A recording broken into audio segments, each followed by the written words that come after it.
Punjabi radio USA ਸੁਣ ਰਹੇ ਸਾਰੇ ਹੀ ਸਰੋਤਿਆਂ ਨੂੰ ਬਲਵਿੰਦਰ ਕੌਰ ਵੱਲੋਂ ਪਿਆਰ ਭਰੀ ਸਤਿ ਸ੍ਰੀ ਅਕਾਲ। ਪ੍ਰੋਗਰਾਮ ਖਬਰ ਤੇ ਨਜ਼ਰ ਪ੍ਰੋਗਰਾਮ ਦੇ ਵਿੱਚ ਆਪਾਂ ਖਬਰਾਂ ਤੇ ਨਜ਼ਰ ਮਾਰਾਂਗੇ। ਸਾਡੇ ਨਾਲ ਹੋਣਗੇ ਬਲਤੇਜ ਪੰਨੂ ਜੀ। ਖਬਰਾਂ ਤੋਂ ਬਾਅਦ ਜੇ ਤੁਹਾਡਾ ਵੀ ਕੋਈ ਸਵਾਲ ਆ ਤੁਸੀਂ ਕਾਲ ਕਰਕੇ ਪੁੱਛ ਸਕੋਗੇ। 4082725200 ਸਟੂਡੀਓ ਦਾ ਫੋਨ ਨੰਬਰ ਆ। ਖਬਰਾਂ ਤੋਂ ਪਹਿਲਾਂ ਧੰਨਵਾਦ ਸਾਡੇ ਸਪਾਂਸਰ ਦਾ ਜਿਨ੍ਹਾਂ ਨੇ ਇਸ ਪ੍ਰੋਗਰਾਮ ਨੂੰ ਸਪਾਂਸਰ ਕੀਤਾ, ਸਭ ਤੱਕ ਪਹੁੰਚਾਇਆ। ਖਾਲਸਾ ਇੰਸ਼ੋਰੈਂਸ ਏਜੰਸੀ ਸੈਨੋ ਜੇ 4082725200 ਹਰ ਇੱਕ ਤਰ੍ਹਾਂ ਦੀ ਇੰਸ਼ੋਰੈਂਸ ਕਰਾ ਸਕਦੇ ਹੋ। ਗੁਰਦੀਪ ਸਿੰਘ ਪਿਰਦੀ ਕਲੋਵ, ਸਤਨਾਮ ਸਿੰਘ ਸ਼ੇਰਗਿੱਲ ਸਲਮਾ, ਮਨਜੀਤ ਸਿੰਘ ਦੀਵਾਨਾ ਫਰਜ਼ਨੋ, Gurcharan Singh ji Bakersfield, ਟਰਕੀਆਣਾ immigration law firm 4159090503। ਬਹੁਤ ਧੰਨਵਾਦ ਕਰਦੇ ਹਾਂ। ਪ੍ਰੋਗਰਾਮਾਂ ਨੂੰ ਸਪਾਂਸਰ ਕਰਦੇ ਹੋ, ਸਭ ਤੱਕ ਪਹੁੰਚਾਉਂਦੇ ਹੋ। ਜੇ ਤੁਸੀਂ ਵੀ ਕਿਸੇ ਨੇ ਆਪਣੇ ਬਿਜ਼ਨਸ ਨੂੰ ਪ੍ਰਮੋਟ ਕਰਨਾ, ਕਾਲ ਕਰ ਸਕਦੇ ਹੋ 4087227698। ਸਾਡੇ ਨਾਲ ਜੁੜ ਚੁੱਕੇ ਨੇ ਬਲਤੇਜ ਪੰਨੂ ਜੀ। ਸਤਿ ਸ਼੍ਰੀ ਅਕਾਲ, ਸਵਾਗਤ ਹੈ ਜੀ। ਸਤਿ ਸ਼੍ਰੀ ਅਕਾਲ ਜੀ, ਧੰਨਵਾਦ ਜੀ, ਬਹੁਤ ਮਿਹਰਬਾਨੀ। ਸਭ ਤੋਂ ਪਹਿਲਾਂ ਗੱਲ, ਪੁਲਵਾਮਾ ਦੇ ਵਿੱਚ ਡਰੋਨ ਹਮਲੇ ਤੋਂ ਬਾਅਦ ਇੱਕ ਹੋਰ ਹਮਲੇ ਦੀ ਕੀ ਅਪਡੇਟ ਆ? ਕੋਈ ਅਚਾਨਕ ਜਿਹੜੇ ਕਈ ਕਿਸਮ ਦੇ ਹਮਲੇ ਜਿਹੜੇ ਤੁਸੀਂ ਕਹ ਲਓ ਕਿ ਇਹ ਸ਼ੁਰੂ ਹੋਏ, ਇਹ ਕਈ ਸਵਾਲ ਜਿਹੜੇ ਉਹ ਖੜੇ ਕਰਦੇ ਆ ਜੀ। ਸਵਾਲ ਇਸ ਕਰਕੇ ਖੜੇ ਕਰਦੇ ਆ ਕਿ ਇੰਨੀ ਦੇਰ ਕਿਸੇ ਕਿਸਮ ਦੀ ਕੋਈ ਹਿਲਜੁਲ ਜਿਹੜੀ ਆ ਉਹ ਜੰਮੂ ਕਸ਼ਮੀਰ ਦੇ ਵਿੱਚ ਵੱਡੀ ਨਹੀਂ ਹੋਈ। ਚਾਹੇ ਉਹ ਲੜਕੀਆਂ ਨੂੰ ਅਗਵਾ ਕਰਨ ਵਾਲੀ ਜਿਹੜੀ ਗੱਲ ਹੋਵੇ ਜੀ, ਜਿਹੜੀ ਪਿਛਲੇ 2-3 ਦਿਨ ਤੋਂ ਚੱਲ ਰਹੀ ਆ, ਚਾਹੇ ਡਰੋਨ ਦੇ ਨਾਲ ਕੀਤਾ ਗਿਆ ਹਮਲਾ ਹੋਵੇ। ਕਿਉਂਕਿ ਡਰੋਨ ਹਮਲਾ ਜਿਹੜਾ ਉਹ ਐਡਾ ਈਜ਼ੀ ਨਹੀਂ ਹੈਗਾ ਕਿ ਤੁਸੀਂ ਡਰੋਨ ਚੁੱਕਿਆ, ਉਹਦੇ ਉੱਤੇ ਲਾਇਆ ਤੇ ਉਹਨੂੰ ਜਿਹੜਾ ਉਹ ਹਮਲਾ ਕਰ ਦਿੱਤਾ। ਸਵਾਲ ਜਿਹੜੇ ਆ ਉਹ ਕਈ ਕਿਸਮ ਦੇ ਖੜੇ ਹੋ ਰਹੇ ਆ। ਹੁਣ ਡਰੋਨ ਹਮਲੇ ਤੋਂ ਬਾਅਦ ਪੁਲਵਾਮਾ ਦੇ ਵਿੱਚ ਇੱਕ SPO ਦੇ ਘਰ ਦੇ ਉੱਤੇ ਹਮਲਾ ਜਿਹੜਾ ਹੋ ਗਿਆ, ਔਰ ਇਹਦੇ ਵਿੱਚ ਜਿਹੜਾ ਸੀਗਾ SPO, ਉਹਦੀ ਪਤਨੀ ਤੇ ਉਹਦੀ ਬੇਟੀ ਨੂੰ ਗੋਲੀਆਂ ਮਾਰ ਕੇ ਮਾਰਤਾ। ਇਹ SPO ਜਿਹੜਾ ਫਯਾਜ਼ ਅਹਿਮਦ ਵਜੋਂ ਜਿਹੜੀ ਇਹਦੀ ਸ਼ਨਾਖਤ ਹੋਈ ਹੈ, ਔਰ ਇਹਦੇ ਵੀ ਨਾਲ ਮੌਤ ਜਿਹੜੀ ਹੋ ਗਈ ਤਿੰਨਾਂ ਦੀ। ਜਿਹੜੀ ਔਰ ਅਧਿਕਾਰੀ ਇਹ ਕਹਿੰਦੇ ਆ ਕਿ ਇਹ ਅਵੰਤੀਪੁਰਾ ਖੇਤਰ ਦੇ ਵਿੱਚ ਹਰੀਪਰੀ ਗਾਮ ਦੇ ਵਿੱਚ ਸਥਿਤ SPO ਦੇ ਘਰ ਦੇ ਵਿੱਚ ਦਾਖਲ ਹੋ ਕੇ ਗੋਲੀਆਂ ਜਿਹੜੀਆਂ ਉਹ ਚਲਾਈਆਂ ਗਈਆਂ। ਹੁਣ ਵੱਡਾ ਜਿਹੜਾ ਜੀ ਸਵਾਲ ਇਹੀ ਖੜਾ ਹੈ ਕਿ ਇਹ ਅਚਾਨਕ ਜਿਹੜੀਆਂ ਵਾਰਦਾਤਾਂ ਨੇ ਉਹ ਕਿਉਂ ਵਧੀਆਂ ਨੇ। ਉਧਰ ਜੰਮੂ ਦੇ ਵਿੱਚ ਹਵਾਈ ਜਿਹੜੀ ਫੌਜ ਆ ਉਹਦੇ ਇੱਕ ਬੇਸ ਦੇ ਉੱਤੇ ਡਰੋਨ ਹਮਲੇ ਤੋਂ ਬਾਅਦ ਇਹ ਕਿਹਾ ਗਿਆ ਕਿ ਫੌਜੀ ਖੇਤਰਾਂ ਦੇ ਵਿੱਚ ਮੰਡਰਾ ਰਹੇ 2 ਡਰੋਨ ਜਿਹੜੇ ਨੇ ਉਹਨਾਂ ਦੇ ਉੱਤੇ ਗੋਲੀ ਚਲਾਉਣ ਦਾ ਦਾਅਵਾ ਕੀਤਾ ਗਿਆ। ਮਿਲਟਰੀ ਸਟੇਸ਼ਨ ਦੇ ਬਾਹਰ ਖੇਤਰ ਨੂੰ ਘੇਰਾ ਪਾ ਕੇ ਤਲਾਸ਼ੀ ਮੁਹਿੰਮ ਜਿਹੜੀ ਉਹ ਜਾਰੀ ਹੈ। ਪੈਰਾਮਿਲਟਰੀ ਫੋਰਸਿਸ ਚੌਕਸੀ ਤੇ ਸਰਗਰਮ ਪਹੁੰਚ ਕਰਕੇ ਕਹਿੰਦੇ ਜੀ ਕਿ ਖਤਰਾ ਜਿਹੜਾ ਉਹ ਟਲ ਗਿਆ। ਉਧਰ ਜਿਹੜਾ ਸੁਰੱਖਿਆ ਦਸਤਿਆਂ ਨੇ ਲਸ਼ਕਰੇ ਤੋਇਬਾ ਦੇ ਇੱਕ ਕਮਾਂਡਰ ਨੂੰ ਗ੍ਰਿਫਤਾਰ ਕਰਨ ਦਾ ਦਾਅਵਾ ਜਿਹੜਾ ਉਹ ਕੀਤਾ। ਇਹ ਜਿਸ ਦਿਨ ਪ੍ਰਧਾਨ ਮੰਤਰੀ ਹੋਰਾਂ ਨੇ ਵੱਖ-ਵੱਖ ਸਿਆਸੀ ਪਾਰਟੀਆਂ ਨੂੰ ਸੱਦਿਆ, ਉਹਨਾਂ ਦੇ ਨਾਲ ਮੀਟਿੰਗ ਲਾਈ ਆ, ਤੇ ਇਹ ਜਿਹੜੀ ਜੀ ਗੱਲ ਸਾਹਮਣੇ ਆਈ ਕਿ ਜੰਮੂ ਕਸ਼ਮੀਰ ਨੂੰ ਮੁੜ ਕੇ ਰਾਜ ਦਾ ਦਰਜਾ ਦਿੱਤਾ ਜਾ ਸਕਦਾ, ਉਸ ਤੋਂ ਬਾਅਦ ਅਚਾਨਕ ਸ਼ੁਰੂ ਹੋਈਆਂ ਇਹ ਜਿਹੜੀਆਂ ਵਾਰਦਾਤਾਂ ਨੇ ਇਹ ਬੜੇ ਸਾਰੇ ਸਵਾਲਾਂ ਨੂੰ ਜਨਮ ਦੇ ਰਹੀਆਂ ਨੇ ਜੀ। ਅੱਗੇ ਕਾਂਗਰਸ ਦੀ ਹਾਈਕਮਾਂਡ ਦੀ ਜੇ ਗੱਲ ਕਰੀਏ, ਨਵਜੋਤ ਸਿੱਧੂ ਨੂੰ ਤਲਬ ਕੀਤਾ ਦਿੱਲੀ। ਦੇਖੋ, ਜਿਹੜੀ ਕਾਂਗਰਸ ਹਾਈ ਕਮਾਂਡ ਹੈ ਉਹ ਕਹਿੰਦੇ ਨੇ ਕਿ ਉਹ ਲਗਭਗ ਤਿਆਰ ਕਰੀ ਬੈਠੀ ਆ ਮੈਪ।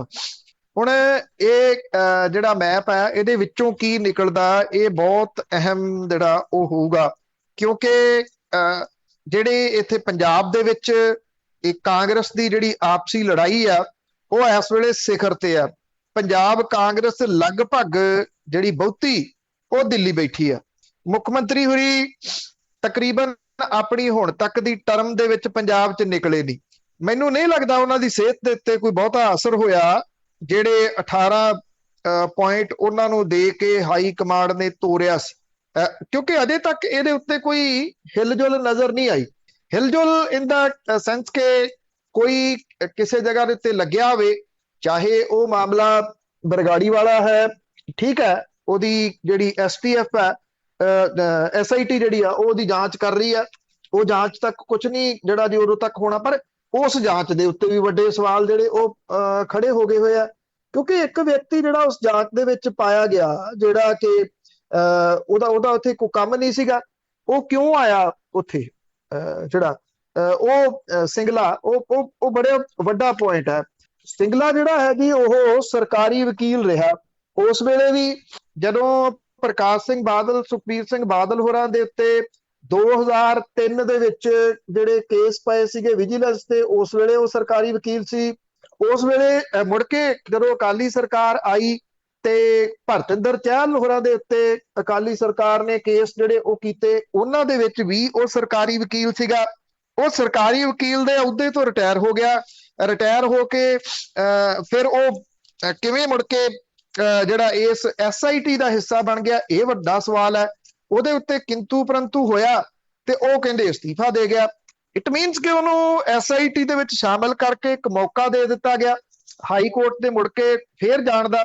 ਜਿਨ੍ਹਾਂ ਦੀ ਪੁੱਛਗਿੱਛ ਹੋ ਰਹੀ ਆ ਉਹਨਾਂ ਨੂੰ ਕਿ ਉਹ ਜਾ ਕੇ ਕਹਿ ਸਕਦੇ ਆ ਤੁਸੀਂ ਇਹ ਕਿਹਾ ਸੀਗਾ ਜੀ, ਨਹੀਂ ਸ਼ਾਮਲ ਹੋ ਸਕਦੇ, ਕਿਵੇਂ ਸ਼ਾਮਲ ਹੋ ਗਿਆ। ਚਾਹੇ ਉਹ ਡਰੱਗ ਦਾ ਮਸਲਾ, ਕਹਾਣੀ ਉੱਥੇ ਹੀ ਖੜੀ ਹੈ। ਰੌਲਾ ਪੈ ਰਿਹਾ ਇਸ ਵੇਲੇ, ਰੌਲਾ ਇਸ ਗੱਲ ਨੂੰ ਲੈ ਕੇ ਪੈ ਰਿਹਾ ਕਿ ਸਿਧਾਰਥ ਚੱਟੋਪਾਧਿਆਏ ਹੋਰਾਂ ਵਾਲੀ ਜਿਹੜੀ ਰਿਪੋਰਟ ਹੈ ਉਹ ਕਿਹਨੇ ਨਹੀਂ ਖੁੱਲਣ ਦਿੱਤੀ। ਹਰਪ੍ਰੀਤ ਸਿੰਘ ਸਿੱਧੂ ਹੋਰਾਂ ਵਾਲੀ ਰਿਪੋਰਟ ਹੈ ਉਹ ਕਿਹਨੇ ਨਹੀਂ ਖੁੱਲਣ ਦਿੱਤੀ, ਬਿਨਾਂ ਕਿਸੇ ਸ਼ੱਕ ਦੇ ਸਰਕਾਰੀ ਵਕੀਲਾਂ ਨੇ ਨਹੀਂ ਖੋਲਣ ਦਿੱਤੀ। ਅਤੁਲ ਨੰਦਾ ਐਂਡ ਗਰੁੱਪ ਚੁੱਪ ਕਰਕੇ ਤਰੀਕਾ ਲਈ ਜਾਂਦਾ, ਮਤਲਬ ਕਿ ਕਹਾਣੀ ਤਾਂ ਉੱਥੇ ਹੀ ਖੜੀ ਹੈ।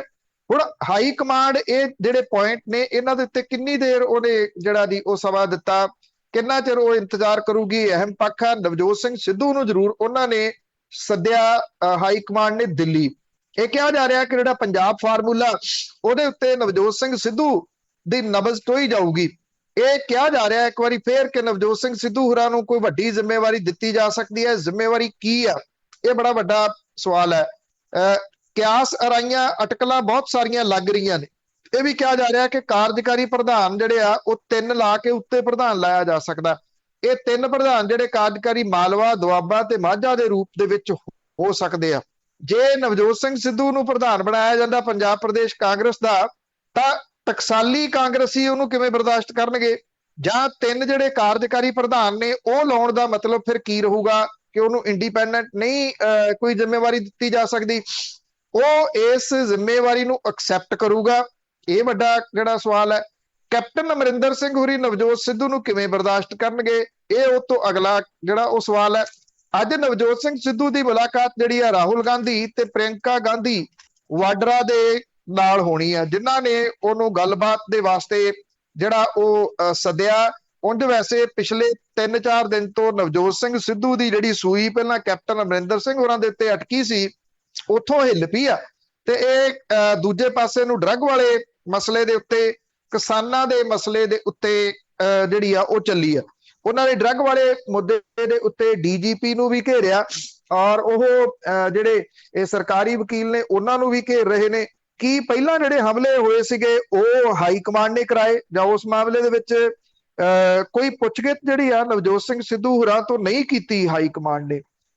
ਪੁੱਛਗਿੱਛ ਤੋਂ ਭਾਵ ਕਿ ਜਿਹੜਾ ਕੁਝ ਕੈਪਟਨ ਅਮਰਿੰਦਰ ਸਿੰਘ ਦੇ ਬਾਰੇ ਚ ਕਿਹਾ ਗਿਆ ਸੀ, ਕਿ ਇਹ ਕਿਹਾ ਗਿਆ ਸੀਗਾ ਕਿ ਕੈਪਟਨ ਅਮਰਿੰਦਰ ਸਿੰਘ ਹੋਰੀ ਤਾਂ ਪੂਰੀਆਂ ਜਿਹੜੀਆਂ ਇੰਟਰਵਿਊਜ਼ ਨੇ ਉਹ ਫਾਈਲਾਂ ਬਣਾ ਕੇ ਲੈ ਕੇ ਗਏ ਸੀ ਹਾਈ ਕਮਾਂਡ ਦੇ ਕੋਲੇ, ਜਿੱਦਣ ਨਾਰਾਜ਼ ਹੋ ਕੇ ਆ ਗਏ ਆ, ਮਿਲੇ ਨਹੀਂ ਕਿਸੇ ਨੂੰ।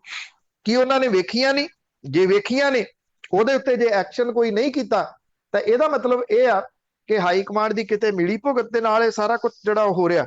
ਅੱਜ ਨਵਜੋਤ ਸਿੰਘ ਸਿੱਧੂ ਦੀ ਜਿਹੜੀ ਮੁਲਾਕਾਤ ਹੈ ਉਹ ਕਾਫੀ ਅਹਿਮ ਰਹੂਗੀ। ਉਹ ਇਸ ਕਰਕੇ ਅਹਿਮ ਰਹੂਗੀ ਕਿ ਇਹ ਜਿਹੜਾ ਪੰਜਾਬ ਫਾਰਮੂਲਾ ਤਿਆਰ ਹੋਇਆ ਦੱਸਿਆ ਜਾਂਦਾ, ਇਹ ਨਵਜੋਤ ਸਿੰਘ ਸਿੱਧੂ ਦੇ ਉੱਤੇ ਜਿਹੜਾ ਜੀ ਉਹ ਕਿਵੇਂ ਫਿੱਟ ਬੈਠਦਾ ਤੇ ਹਾਈ ਕਮਾਂਡ ਕਿਵੇਂ ਉਹਨੂੰ ਜਿਹੜਾ ਉਹ ਮਨਾਉਂਦੀ ਹੈ। ਜੇ ਉਹਨੂੰ ਮਨਾਉਂਦੀ ਹੈ ਤੇ ਫਿਰ ਕੈਪਟਨ ਅਮਰਿੰਦਰ ਸਿੰਘ ਹੋਰਾਂ ਦੀ ਨਾਰਾਜ਼ਗੀ ਜਿਹੜੀ ਉਹ ਕਿਹੋ ਜਿਹੀ ਹੋਊਗੀ? ਦੇਖੋ ਜੀ, ਅੱਜ ਹੀ ਪਤਾ ਲੱਗ ਜੂਗਾ ਕਿੱਧਰ ਨੂੰ ਉੱਠਦਾ ਪਿਆ ਡਿੱਗੂਗਾ। ਅੱਗੇ ਕਾਂਗਰਸ ਨੇ ਤਾਂ ਨਵਜੋਤ ਸਿੱਧੂ ਨੂੰ ਸੱਦ ਲਿਆ, ਉਧਰ ਅਰਵਿੰਦ ਕੇਜਰੀਵਾਲ ਪੰਜਾਬ ਦੇ ਵਿੱਚ ਆ ਰਹੇ ਆ। ਦੇਖੋ, ਇਹ ਚੋਣ ਸਰਗਰਮੀਆਂ ਨੇ। ਚੋਣ ਸਰਗਰਮੀਆਂ ਜਿਹੜੀਆਂ ਉਹ ਸਿਖਰ ਦੇ ਉੱਤੇ ਕਈਆਂ ਜਾ ਸਕਦੀਆਂ ਨੇ, ਤੁਰ ਪਈਆਂ ਨੇ ਘੱਟੋ ਘੱਟ, ਕਿਉਂਕਿ ਪਿਛਲੇ ਸਮੇਂ ਦੇ ਦੌਰਾਨ ਜਿਹੜਾ ਕਰੋਨਾ ਦੀ ਵਜ੍ਹਾ ਕਰਕੇ ਇਹ ਸਰਗਰਮੀਆਂ ਲਗਭਗ ਜਿਹੜੀਆਂ ਉਹ ਠੱਪ ਰਹੀਆਂ ਨੇ। ਬਿਲਕੁਲ ਹੀ ਸਿਆਸੀ ਸਰਗਰਮੀਆਂ ਪੰਜਾਬ ਦੇ ਵਿੱਚ ਨਹੀਂ ਹੋਈਆਂ, ਟਾਂਗੀਆਂ, ਕਿਉਂਕਿ ਰਿਸਟ੍ਰਿਕਸ਼ਨਸ ਬਹੁਤ ਸਨ। ਇਹ ਕੁਝ ਰਿਸਟ੍ਰਿਕਸ਼ਨਸ ਹਟਣ ਤੋਂ ਬਾਅਦ ਥਾਂ ਦੇ ਉੱਤੇ ਜਿੰਦਾਬਾਦ, ਮੁਰਦਾਬਾਦ, ਰੋਸ ਮੁਜ਼ਾਹਰੇ ਕਈ ਕੁਝ ਜਿਹੜਾ ਉਹ ਹੋਣ ਲੱਗ ਪਿਆ। ਤੇ ਇਹਦੇ ਤੋਂ ਬਾਅਦ ਕੁਝ ਦਿਨ ਪਹਿਲਾਂ, 8 ਦਿਨ ਪਹਿਲਾਂ ਇੱਥੇ ਅੰਮ੍ਰਿਤਸਰ ਦੇ ਵਿੱਚ ਆਏ ਸੀਗੇ ਅਰਵਿੰਦ ਕੇਜਰੀਵਾਲ ਹੋਰੀ। ਤੇ ਅੰਮ੍ਰਿਤਸਰ ਦੇ ਵਿੱਚ ਆ ਕੇ ਉਹਨਾਂ ਨੇ ਸਾਬਕਾ ਆਈਜੀ ਕੰਵਰ ਵਿਜੇ ਪ੍ਰਤਾਪ ਹੋਰਾਂ ਨੂੰ ਆਮ ਆਦਮੀ ਪਾਰਟੀ ਦੇ ਵਿੱਚ ਸ਼ਾਮਲ ਕੀਤਾ ਸੀਗਾ। ਉਸ ਤੋਂ ਬਾਅਦ 8 ਦਿਨਾਂ ਤੋਂ ਬਾਅਦ ਮੁੜ ਕੇ ਉਹ ਫਿਰ ਚੰਡੀਗੜ੍ਹ ਦੇ ਦੌਰੇ ਦੇ ਉੱਤੇ ਆ ਰਹੇ ਆ। ਕੱਲ ਜਿਹੜਾ ਟਵੀਟ ਕੀਤਾ ਉਹਦੇ ਵਿੱਚ ਉਹਨਾਂ ਨੇ ਇਹ ਗੱਲ ਆਖੀ ਆ ਕਿ ਦਿੱਲੀ ਦੇ ਵਿੱਚ ਬਿਜਲੀ ਫ੍ਰੀ ਆ ਤੇ ਪੰਜਾਬ ਦੇ ਜਿਹੜੇ ਪਰਿਵਾਰ ਨੇ ਉਹਨਾਂ ਦੇ ਉੱਤੇ ਬੜਾ ਵੱਡਾ ਬੋਝ ਬਿਜਲੀ ਬਿੱਲਾਂ ਦਾ ਹੈ ਤੇ ਪੰਜਾਬ ਦੇ ਵਿੱਚ ਇਹ ਬਿਜਲੀ ਜਿਹੜੀ ਉਹ ਫ੍ਰੀ ਕਿਉਂ ਨਹੀਂ ਮਿਲ ਸਕਦੀ। ਇਹਨੂੰ ਔਰ ਇਹ ਕਿਹਾ ਕਿ ਚੰਡੀਗੜ੍ਹ ਮਿਲਾਂਗੇ। ਇਹਦਾ ਮਤਲਬ ਕਿ ਉਹ ਕੋਈ ਜਾਣਕਾਰੀ ਜਿਹੜੀ ਆ ਬਿਜਲੀ, ਸਸਤੀ ਬਿਜਲੀ ਜਿਹੜੀ ਆ ਉਹ ਹੋਵੇ ਤੇ ਗੱਲ ਮੰਨੀ ਜਾ ਸਕਦੀ ਆ। ਸਸਤੀ ਬਿਜਲੀ ਦਾ ਕੋਈ ਇਲਾਜ ਲੱਭਿਆ ਜਾਵੇ ਉਹ ਐਕਸੈਪਟ ਕੀਤਾ ਜਾ ਸਕਦਾ। ਜੇ ਮੁਫਤ ਬਿਜਲੀ ਵਾਲੀ ਜਿਹੜੀ ਗੱਲ ਹੋਊਗੀ ਤੇ ਕਿਤੇ ਨਾ ਕਿਤੇ ਅਸਲ ਦੇ ਵਿੱਚ ਪੰਜਾਬ ਨੂੰ ਮੁਫਤਖੋਰਾਂ ਨੇ ਮਾਰਿਆ। ਪੰਜਾਬ ਦੇ ਵਿੱਚ ਅੱਜ ਕਿਸਾਨ ਜਿਹੜੇ ਨੇ ਉਹ ਵੱਖ-ਵੱਖ ਥਾਵਾਂ ਦੇ ਉੱਤੇ ਗ੍ਰਿਡ ਕਿਉਂ ਘੇਰ ਰਹੇ ਆ? ਕਿਉਂਕਿ ਉਹਨਾਂ ਨੂੰ 8 ਘੰਟੇ ਦੀ ਬਿਜਲੀ ਦੀ ਸਪਲਾਈ ਦੀ ਗੱਲ ਆਖੀ ਗਈ ਸੀ, 3 ਘੰਟੇ ਮਿਲ ਰਹੀ ਆ। ਮੰਦੇ ਹਾਲ ਨੇ। ਜੇ ਇਹ ਕਿਹਾ ਜਾਂਦਾ ਕਿ ਜਿਹੜੀ, ਕਿਉਂਕਿ ਸਰਕਾਰ ਕਹਿੰਦੀ ਹੈ ਮੁਫਤ ਦੇ ਰਹੇ ਆ, ਮੁਫਤ ਕਿੰਨੀ ਦੇ ਰਹੇ ਆ? ਜਿੰਨੀ ਮਿਲ ਰਹੀ ਆ ਉਨੀ ਲੈ ਲਓ। ਇਹੀ ਆ ਨਾ ਉਹਨਾਂ ਦਾ ਤਰਕ ਜਿਹੜਾ। ਜੇ ਇਹ ਜਿਹੜੀ ਕਿਸਾਨਾਂ ਨੂੰ ਬਿਜਲੀ ਮੁਫਤ ਨਾ ਹੁੰਦੀ ਤਾਂ ਫਿਰ ਘਰਾਂ ਦੇ ਬਿੱਲ ਇੰਨੇ ਨਾ ਹੁੰਦੇ ਜਿੰਨੇ ਅੱਜ ਹੋ ਗਏ। ਜਿਹੜਾ ਕਿਸੇ ਟਾਈਮ 1000-1200 ਰੁਪਈਆ ਬਿੱਲ ਹੁੰਦਾ ਸੀ ਉਹ 6-6000 ਰੁਪਈਏ ਨੂੰ ਕਿਉਂ ਕ੍ਰਾਸ ਕਰ ਗਿਆ ਹੋਇਆ? ਇੰਨਾ ਵੱਡਾ। ਹੁਣ ਜਿਹੜੀ ਕੋਈ ਵੀ ਸਰਕਾਰ ਹੈ, ਕੋਈ ਵੀ ਪਾਰਟੀ ਹੈ, ਕਦੀ ਉਹ ਆਪਣੀ ਜੇਬ ਚੋਂ ਨਹੀਂ ਦਿੰਦੀ, ਕਦੇ ਉਹ ਪਾਰਟੀ ਨਹੀਂ ਦਿੰਦੀ, ਕਦੇ ਉਹ ਸਰਕਾਰ ਨਹੀਂ ਦਿੰਦੀ। ਇਹ ਜੇਬਾਂ ਲੋਕਾਂ ਦੀਆਂ ਹੀ ਜਿਹੜੀਆਂ ਉਹ ਕੱਟਣੀਆਂ ਹੁੰਦੀਆਂ ਨੇ ਔਰ ਲੋਕਾਂ ਦੀਆਂ ਜੇਬਾਂ ਦੇ ਵਿੱਚੋਂ ਇੱਕ ਸਾਈਡ ਤੋਂ ਦੇ ਕੇ ਦੂਜੀ ਸਾਈਡ ਤੋਂ ਕੱਢ ਲਿਆ ਜਾਂਦਾ। ਅੱਜ ਦੇਖੋ ਤੁਸੀਂ ਪੰਜਾਬ ਦੇ ਵਿੱਚ ਟੈਕਸ ਲੱਦੇ ਪਏ ਨੇ। ਕਿਉਂ ਲੱਦੇ ਪਏ ਨੇ? ਮੁਫਤ ਦੀਆਂ ਸਹੂਲਤਾਂ। ਪ੍ਰਕਾਸ਼ ਸਿੰਘ ਬਾਦਲ ਵੀ ਕਹਿੰਦੇ ਸੀ ਜਦੋਂ ਅਸੀਂ ਆਏ ਸੀ, ਜਦੋਂ 10 ਸਾਲ ਰਾਜ ਕੀਤਾ ਇਹਨਾਂ ਨੇ, ਕਹਿੰਦੇ ਜਦੋਂ ਆਏ ਸੀ ਲੱਖ ਬੰਦਾ ਆਟਾ ਦਾਲ ਸਕੀਮ 'ਚ ਸੀ, ਹੁਣ ਅਸੀਂ 2.5 ਲੱਖ ਕਰਤਾ। ਇਹ ਕੋਈ ਤਰੱਕੀ ਥੋੜੀ ਹੈ ਜੀ। ਇਹਨੂੰ ਤਰੱਕੀ ਗਿਣਿਆ ਜਾ ਰਿਹਾ। ਲੋਕ ਜਿਹੜੇ ਨੇ, ਜੇ ਉਹਨਾਂ ਨੂੰ ਹੁਣ ਬੱਸਾਂ ਦਾ ਸਫ਼ਰ ਫ੍ਰੀ ਕੀਤਾ, ਉਹਦੇ 'ਚ ਵੀ ਪੀਆਰਟੀਸੀ ਡੁੱਬੂਗੀ, ਲਗਭਗ ਤੈਅ ਆ ਉਹ ਡੁੱਬਣਾ। ਜੇ ਮੁਫਤ ਵਾਲੀ ਜਿਹੜੀ ਗੱਲ ਕਰਨੀ ਆ ਤਾਂ ਇਹਦੇ ਵਾਸਤੇ ਪੰਜਾਬੀਆਂ ਨੂੰ ਹੁਣ ਤੋਂ ਸੁਚੇਤ ਹੋਣਾ ਪਊਗਾ।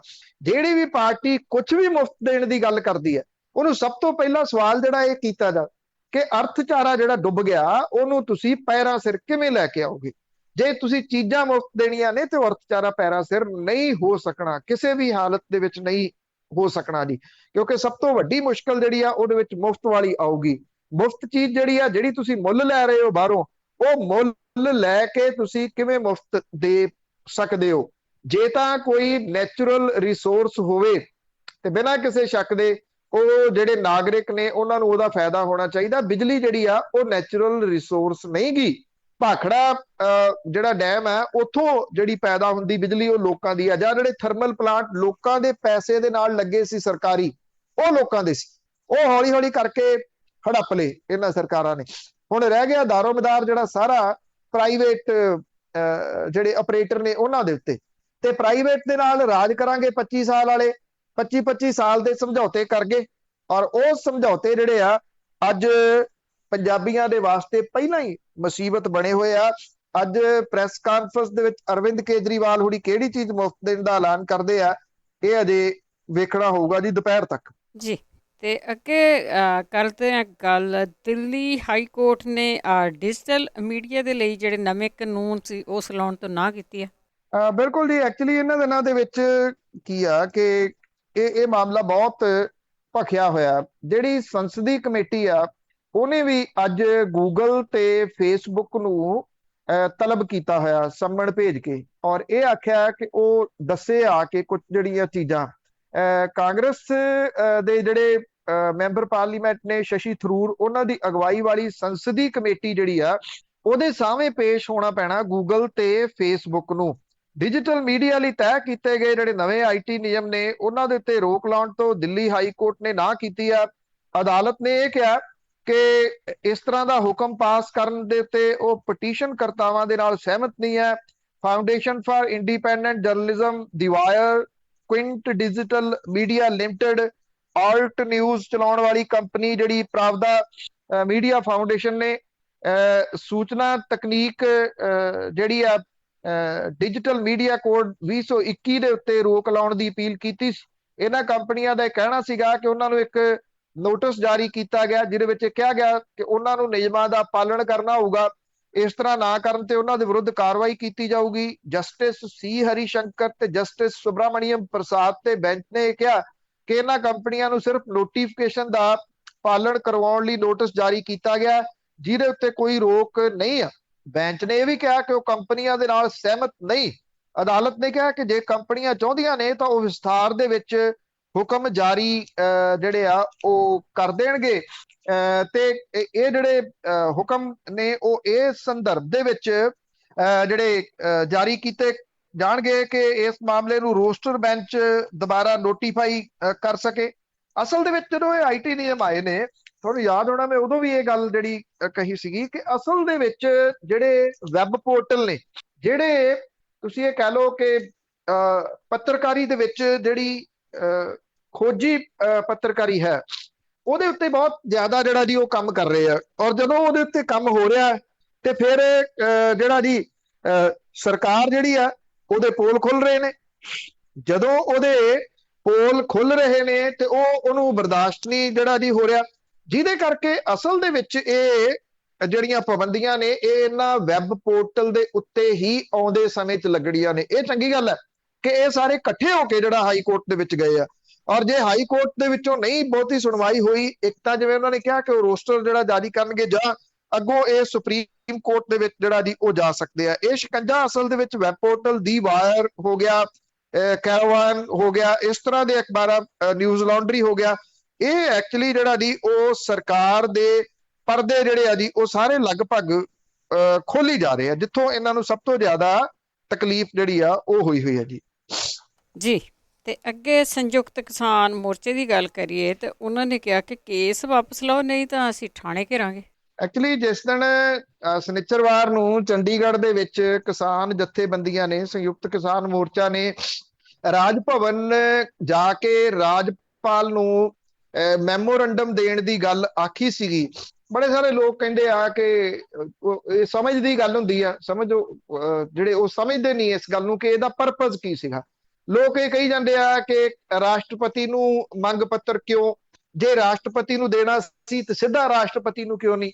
ਦੇਖੋ ਇੱਥੇ ਜਿਹੜਾ ਵੱਡਾ ਸਵਾਲ ਆ ਉਹ ਇਹ ਆ ਕਿ ਜਿਹੜੇ ਰਾਜਪਾਲ ਨੇ ਉਹ ਰਾਸ਼ਟਰਪਤੀ ਦੇ ਅੰਡਰ ਨੇ, ਨਾ ਤਾਂ ਰਾਜਪਾਲਾਂ ਦਾ ਕੋਈ ਬਹੁਤਾ ਵੱਡਾ ਰੋਲ ਆ ਨਾ ਰਾਸ਼ਟਰਪਤੀ ਦਾ ਰੋਲ ਆ, ਪਰ ਸਿੰਬੋਲਿਕ ਰੂਪ ਦੇ ਵਿੱਚ ਜਾਂ ਇੱਕ ਪ੍ਰੋਟੋਕਾਲ ਤਾਂ ਹੈਗਾ ਨਾ ਕਿ ਉਹ ਖੜੇ ਨੇ।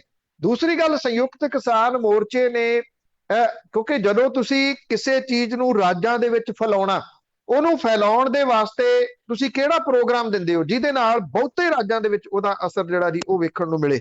ਉਹ ਫਿਰ ਇਹੀ ਤਰੀਕਾ ਹੋ ਸਕਦਾ ਕਿ ਵੱਖ-ਵੱਖ ਰਾਜਾਂ ਦੇ ਜਿਹੜੇ ਰਾਜਪਾਲ ਨੇ ਉਹਨਾਂ ਤੱਕ ਅਪਰੋਚ ਜਿਹੜੀ ਆ ਉਹ ਕੀਤੀ ਜਾਵੇ ਜਾਂ ਉਹਨਾਂ ਨੂੰ ਮੈਮੋਰੰਡਮ ਦਿੱਤੇ ਜਾਣ।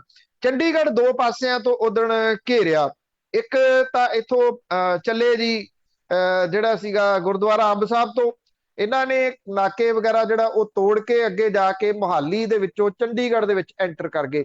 ਦੂਜੇ ਜਿਹੜੇ ਆਏ ਜੀ ਪੰਚਕੂਲਾ ਵਾਲੀ ਸਾਈਡ ਦੇ ਤੋਂ, ਉਹਨਾਂ ਨੇ ਵੀ ਨਾਕੇ ਤੋੜ ਕੇ ਚੰਡੀਗੜ੍ਹ ਦੇ ਵਿੱਚ ਐਂਟਰ ਕਰ ਗਏ। ਸਿਰਫ ਜਿਹੜੀਆਂ ਰੋਕਾਂ ਲਾਈਆਂ ਸੀਗੀਆਂ ਨਾਕੇ, ਉਹੀ ਉਹਨਾਂ ਨੇ ਲਾਂਭੇ ਕੀਤੇ।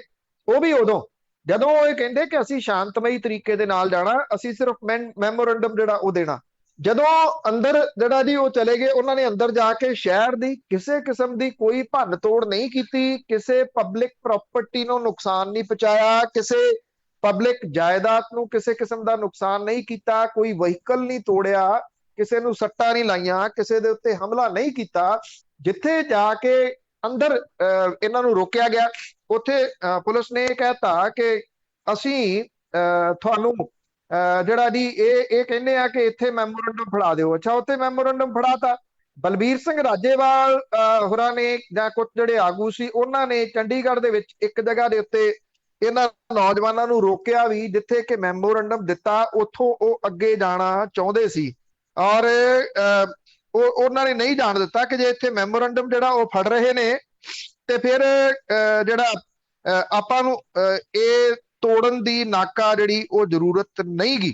ਤੋ ਇਸ ਕਰਕੇ ਉੱਥੇ ਜਿਹੜਾ ਸੀ ਇਹਨਾਂ ਨੂੰ ਰੋਕ ਲਿਆ। ਅੱਛਾ, ਜਦੋਂ ਉੱਥੇ ਰੋਕ ਲਿਆ ਤੇ ਹੁਣ ਇਹਨਾਂ ਦੇ ਉੱਤੇ ਮਾਮਲਾ ਦਰਜ ਹੋ ਗਿਆ। ਉੱਥੇ ਕੱਲ ਸੰਯੁਕਤ ਕਿਸਾਨ ਮੋਰਚੇ ਨੇ ਪ੍ਰੈਸ ਕਾਨਫਰੰਸ ਕੀਤੀ ਵੀ ਜਦੋਂ ਮੈਮੋਰੰਡਮ ਤੁਸੀਂ ਫੜ ਲਿਆ, ਤੋੜ ਭੰਨ ਹੋਈ ਨਹੀਂ, ਇਹਦੇ ਵਿੱਚ ਕਈ ਪੰਜਾਬੀ ਕਲਾਕਾਰ ਨੇ ਜਿਨ੍ਹਾਂ ਦੇ ਉੱਤੇ ਇਹ ਮਾਮਲਾ ਦਰਜ ਹੋ ਗਿਆ, ਵੀ ਫਿਰ ਤੁਸੀਂ ਮਾਮਲੇ ਦਰਜ ਜਿਹੜੇ ਆ ਉਹ ਕਿਉਂ ਕਰ ਰਹੇ ਹੋ। ਇਹ ਵੀ ਕਹਿਤਾ ਕਿ ਜੇ ਇਹ ਮਾਮਲੇ ਵਾਪਸ ਨਹੀਂ ਹੁੰਦੇ ਤੇ ਅਸੀਂ ਫਿਰ ਇਸ ਮਸਲੇ ਦੇ ਉੱਤੇ ਥਾਣਿਆਂ ਦਾ ਘਿਰਾਓ ਕਰਾਂਗੇ ਹਰਿਆਣੇ ਦੀ ਤਰਜ਼ ਦੇ ਉੱਤੇ।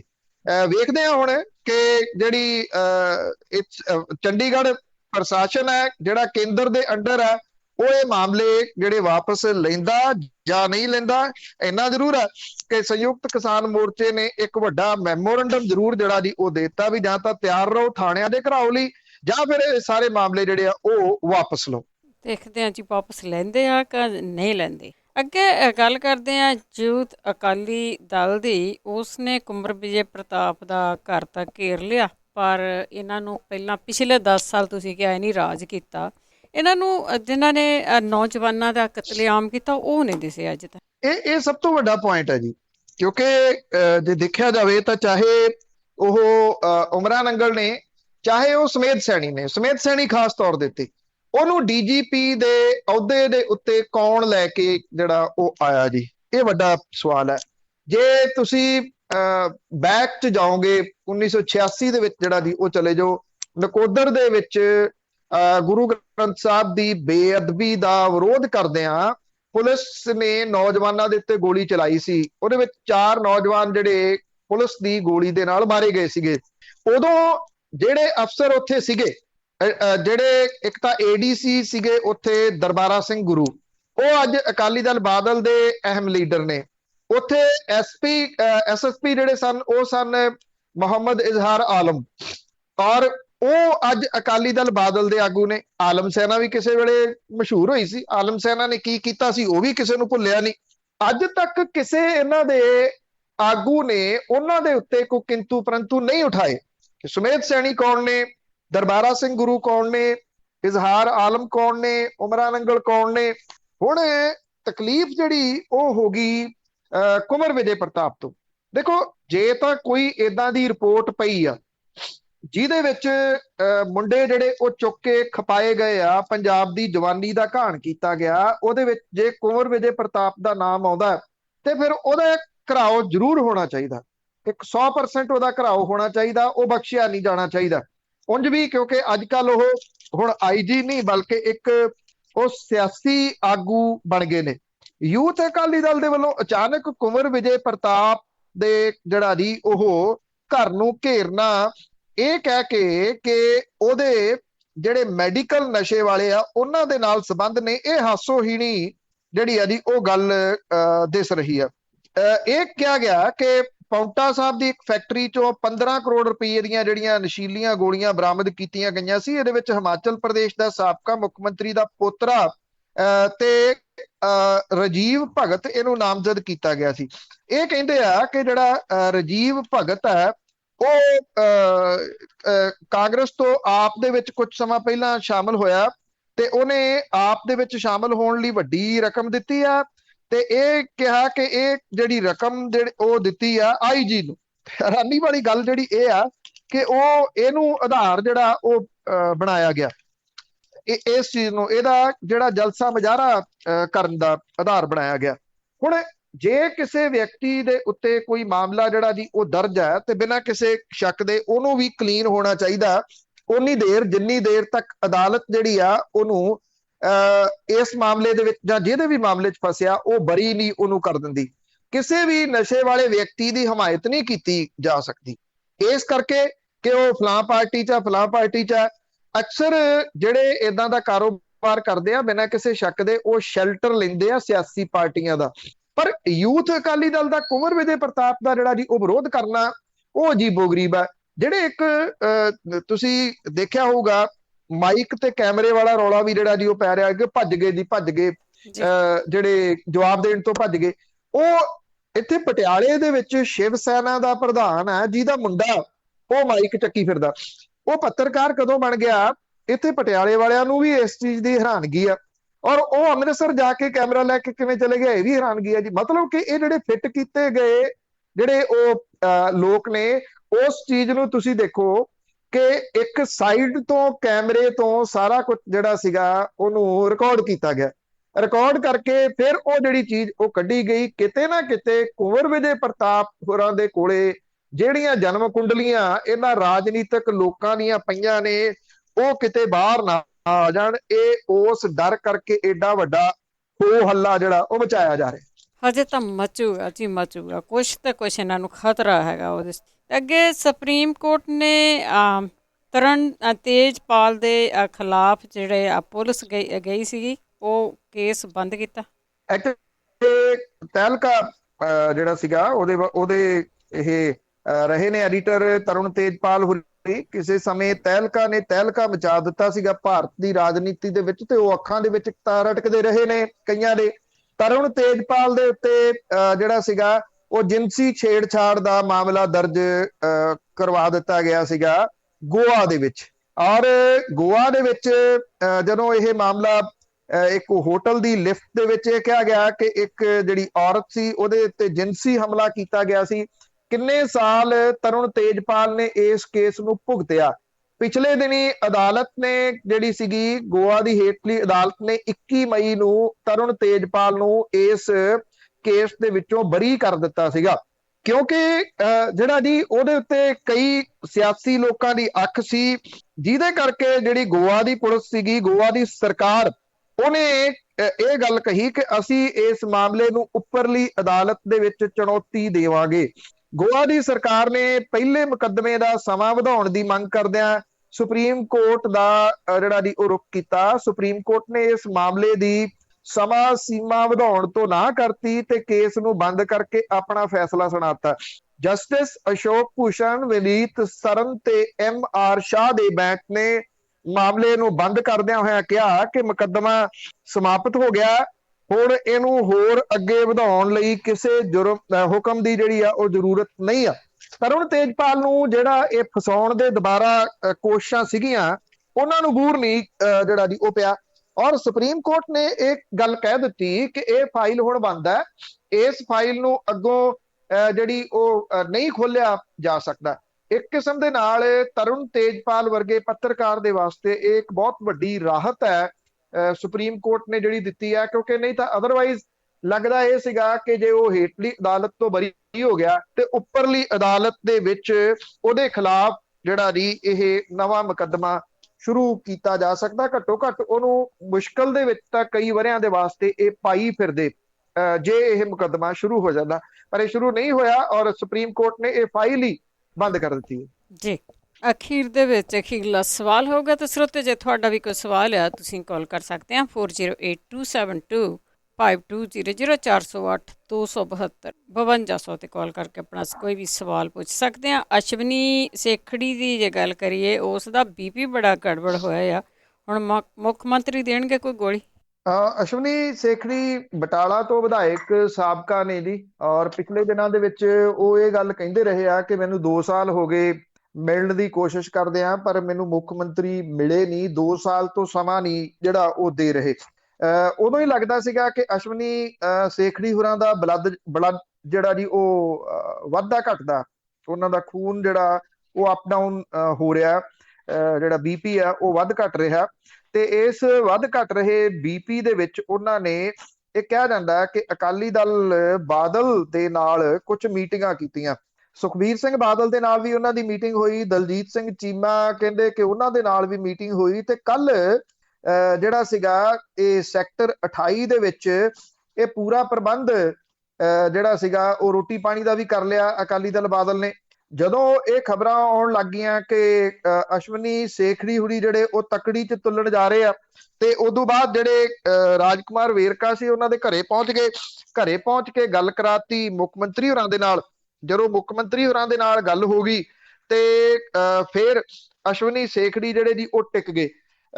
ਹੁਣ ਟਿਕਣ ਦੇ ਵਾਸਤੇ ਉਹਨਾਂ ਨੂੰ ਕੋਈ ਨਾ ਕੋਈ ਬਹਾਨਾ ਚਾਹੀਦਾ ਸੀਗਾ ਕਿ ਅਕਾਲੀ ਦਲ ਦੇ ਫੰਕਸ਼ਨ ਦੇ ਵਿੱਚ ਸ਼ਾਮਲ ਨਾ ਹੋਣ, ਤੇ ਫਿਰ ਉਹਨਾਂ ਨੇ ਉਹਦੇ ਵਾਸਤੇ ਬਹਾਨਾ ਲੱਭਿਆ ਕਿ ਉਹਨਾਂ ਦਾ BP ਹਾਈ ਹੋ ਗਿਆ, ਭਾਵ ਕਿ ਬਲੱਡ ਵੱਧ ਗਿਆ, ਔਰ ਉਹ ਜਾ ਕੇ ਇੱਕ 5 ਸਟਾਰ ਜਿਹੜਾ ਹਸਪੀਟਲ ਹੈ ਉਹਦੇ ਵਿੱਚ ਦਾਖਲ ਹੋ ਗਏ। ਕਿਸੇ ਸਰਕਾਰੀ ਹਸਪਤਾਲ 'ਚ ਜਾਂਦੇ ਤੇ ਉਹ ਸਰਕਾਰੀ ਵਾਲੇ ਤਾਂ ਟੂਟੀਆਂ ਲਾ ਕੇ ਚੈੱਕ ਕਰਕੇ ਇਹ ਕਹਿੰਦੇ ਨਾ ਵੀ ਤੇਰਾ BP ਤਾਂ ਠੀਕ ਆ ਭਾਈ, ਇਸ ਕਰਕੇ ਤੈਨੂੰ ਦਾਖਲ ਹੋਣ ਦੀ ਲੋੜ ਨਹੀਂ। ਪ੍ਰਾਈਵੇਟ ਹਸਪੀਟਲ ਸੀ, ਉਹ ਇਹ ਗੱਲ ਕਹਿ ਨਹੀਂ ਸਕਦੇ ਸੀਗੇ। ਤਾਂ ਉਹਨਾਂ ਨੇ ਉਹਨੂੰ ਦਾਖਲ ਜਿਹੜਾ ਉਹ ਕਰ ਲਿਆ, ਔਰ ਇਹ ਪਤਾ ਲੱਗਾ ਕਿ ਜਿਹੜੀ ਪ੍ਰਿਸਕ੍ਰਿਪਸ਼ਨ ਲਿਖੀ ਗਈ ਆ ਉਹਦੇ ਉੱਤੇ ਲਿਖਿਆ ਕਿ ਜੇ ਚੇਅਰਮੈਨ ਹੀ ਇਹਨਾਂ ਨੂੰ ਦੇ ਦਿੱਤੀ ਜਾਵੇ ਤੇ ਜਿਹੜੇ ਅਸ਼ਵਨੀ ਸ਼ੇਖੜੀ ਨੇ ਉਹਨਾਂ ਦਾ ਬਲੱਡ ਪ੍ਰੈਸ਼ਰ ਜਿਹੜਾ ਉਹ ਠੀਕ ਹੋ ਸਕਦਾ। ਤੇ ਇਹ ਪਤਾ ਲੱਗਾ ਕਿ ਇਹਦੇ ਉੱਤੇ ਤੁਰੰਤ ਜਿਹੜਾ ਅਮਲ ਕਰਦਿਆਂ ਹੋਇਆ ਇਹ ਵਾਅਦਾ ਹੋ ਗਿਆ ਕਿ ਜਿਹੜੀ ਪ੍ਰਦੂਸ਼ਣ ਕੰਟਰੋਲ ਬੋਰਡ ਦੀ ਚੇਅਰਮੈਨੀ ਆ ਉਹ ਅਸ਼ਵਨੀ ਸ਼ੇਖੜੀ ਹੋਰਾਂ ਨੂੰ ਨਿਰਣੇ ਕਾਲ ਦੇ ਜਿਹੜੀ ਉਹ ਦਿੱਤੀ ਜਾ ਸਕਦੀ ਹੈ, ਕਿਉਂਕਿ ਅੱਜ ਕੱਲ ਉਂਝ ਵੀ ਸਰਕਾਰ ਜਿਹੜੀ ਆ ਉਹ ਇੰਨੇ ਵਧੀਆ ਫੈਸਲੇ ਲੈ ਰਹੀ ਆ ਕਿ ਤਰਸ ਦੇ ਆਧਾਰ ਦੇ ਉੱਤੇ ਵਿਧਾਇਕਾਂ ਤੇ ਸਾਬਕਾ ਵਿਧਾਇਕਾਂ ਦੇ ਉੱਤੇ ਫੁੱਲ ਮਿਹਰਬਾਨ ਜਿਹੜੀ ਉਹ ਹੋਈ ਪਈ ਆ।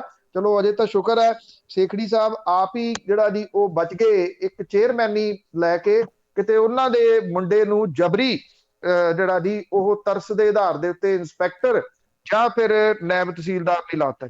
ਬਿਲਕੁਲ ਜੀ, ਹੈਰਾਨ ਜਾਂਦੇ ਆ ਇਸ ਕੰਟਰੀ ਦੇ ਕਿ ਨਵੀਆਂ ਨਵੀਆਂ ਦਵਾਈਆਂ ਕਿਸ ਤਰ੍ਹਾਂ ਦੀਆਂ ਬਣ ਗਈਆਂ, ਇਹ ਜਿਹੜਾ ਜਲਦੀ ਆਰਾਮ ਆ ਜਾਂਦਾ। ਤੇ ਆਉਂਦੇ ਅਸੀਂ ਜੀ ਇੱਕ ਬ੍ਰੇਕ ਤੋਂ ਬਾਅਦ 4082725200 ਸਟੂਡੀਓ ਦਾ ਫੋਨ ਨੰਬਰ ਆ। ਇੱਕ ਬ੍ਰੇਕ ਤੋਂ ਬਾਅਦ ਤੁਸੀਂ ਆਪਣੇ ਸਵਾਲ ਪੁੱਛ ਸਕਦੇ। ਪੰਜਾਬੀ ਰੇਡੀਓ USA ਸੁਣ ਰਹੇ ਸਾਰੇ ਸਰੋਤਿਆਂ ਦਾ ਸਵਾਗਤ ਕਰਦੇ। ਤੁਸੀਂ ਜੁੜੇ ਹੋ ਪੰਜਾਬੀ ਰੇਡੀਓ USA ਦੇ ਨਾਲ ਤੇ ਪ੍ਰੋਗਰਾਮ ਆ ਜੀ ਖਬਰ ਤੇ ਨਜ਼ਰ। ਖਬਰ ਤੇ ਨਜ਼ਰ ਪ੍ਰੋਗਰਾਮ ਦੇ ਵਿੱਚ ਸਾਡੇ ਨਾਲ ਦੁਆਰਾ ਜੁੜ ਚੁੱਕੇ ਨੇ ਬਲਤੇਜ ਪੰਨੂ ਜੀ। ਇਸ ਪ੍ਰੋਗਰਾਮ ਦੇ ਵਿੱਚ ਇਸ ਹਿੱਸੇ ਦੇ ਵਿੱਚ ਤੁਸੀਂ ਕਾਲ ਕਰਕੇ ਪੁੱਛ ਸਕਦੇ ਹੋ ਕੋਈ ਵੀ ਤੁਹਾਡਾ ਸਵਾਲ ਹੈ। 4082725200 408 272 5200। ਬਲਤੇਜ ਪੰਨੂ ਜੀ ਇੱਕ ਵਾਰ ਫਿਰ ਸਵਾਗਤ ਹੈ। ਬਹੁਤ ਮਿਹਰਬਾਨੀ ਜੀ, ਧੰਨਵਾਦ। ਚਲਦੇ ਅਸੀਂ ਬਾਰੋ ਵਾਰੀ ਆਪਣੇ ਕਾਲਰ ਸਵਾਲ। ਜੋਰਾ ਗਿੱਲ ਸਾਡੇ ਨਾਲ ਜੁੜੇ ਹੋਏ ਨੇ ਆਸਟ੍ਰੇਲੀਆ ਤੋਂ। ਸਤਿ ਸ਼੍ਰੀ ਅਕਾਲ। ਹਾਂਜੀ ਸਤਿ ਸ਼੍ਰੀ ਅਕਾਲ ਪੰਨੂ ਜੀ। ਹਾਂਜੀ ਸਤਿ ਸ਼੍ਰੀ ਅਕਾਲ। ਮੈਂ ਇੱਕ ਛੋਟੀ ਜਿਹੀ ਫੀਡਬੈਕ ਦੇਣੀ ਚਾਹੁੰਦਾ, ਉਸ ਤੋਂ ਬਾਅਦ ਮੇਰੇ ਦੋ ਛੋਟੇ ਛੋਟੇ ਸਵਾਲ ਨੇ। ਵੀ ਮੈਂ ਥੈਂਕ ਯੂ ਕਹਿਣਾ ਚਾਹੁੰਦਾ ਪੰਨੂ ਸਾਹਿਬ ਦਾ ਤੇ ਮਿੰਟੂ ਭਾਜੀ ਦਾ। ਇਹਨਾਂ ਦਾ ਯੂਜ਼ਲੀ ਅਸੀਂ ਇੱਥੇ ਪ੍ਰੋਗਰਾਮ ਹਮੇਸ਼ਾ ਹੀ ਪੋਡਕਾਸਟ 'ਤੇ ਸੁਣਦੇ ਹਾਂ ਕਿਉਂਕਿ ਸਾਡੀ ਟਾਈਮਿੰਗ ਟੋਟਲੀ ਡਿਫਰੈਂਟ ਆ। ਤੇ ਬਹੁਤ ਬਹੁਤ ਧੰਨਵਾਦ, ਤੁਸੀਂ ਬਹੁਤ ਵਧੀਆ ਪ੍ਰੋਗਰਾਮ ਕਰਦੇ ਜੇ।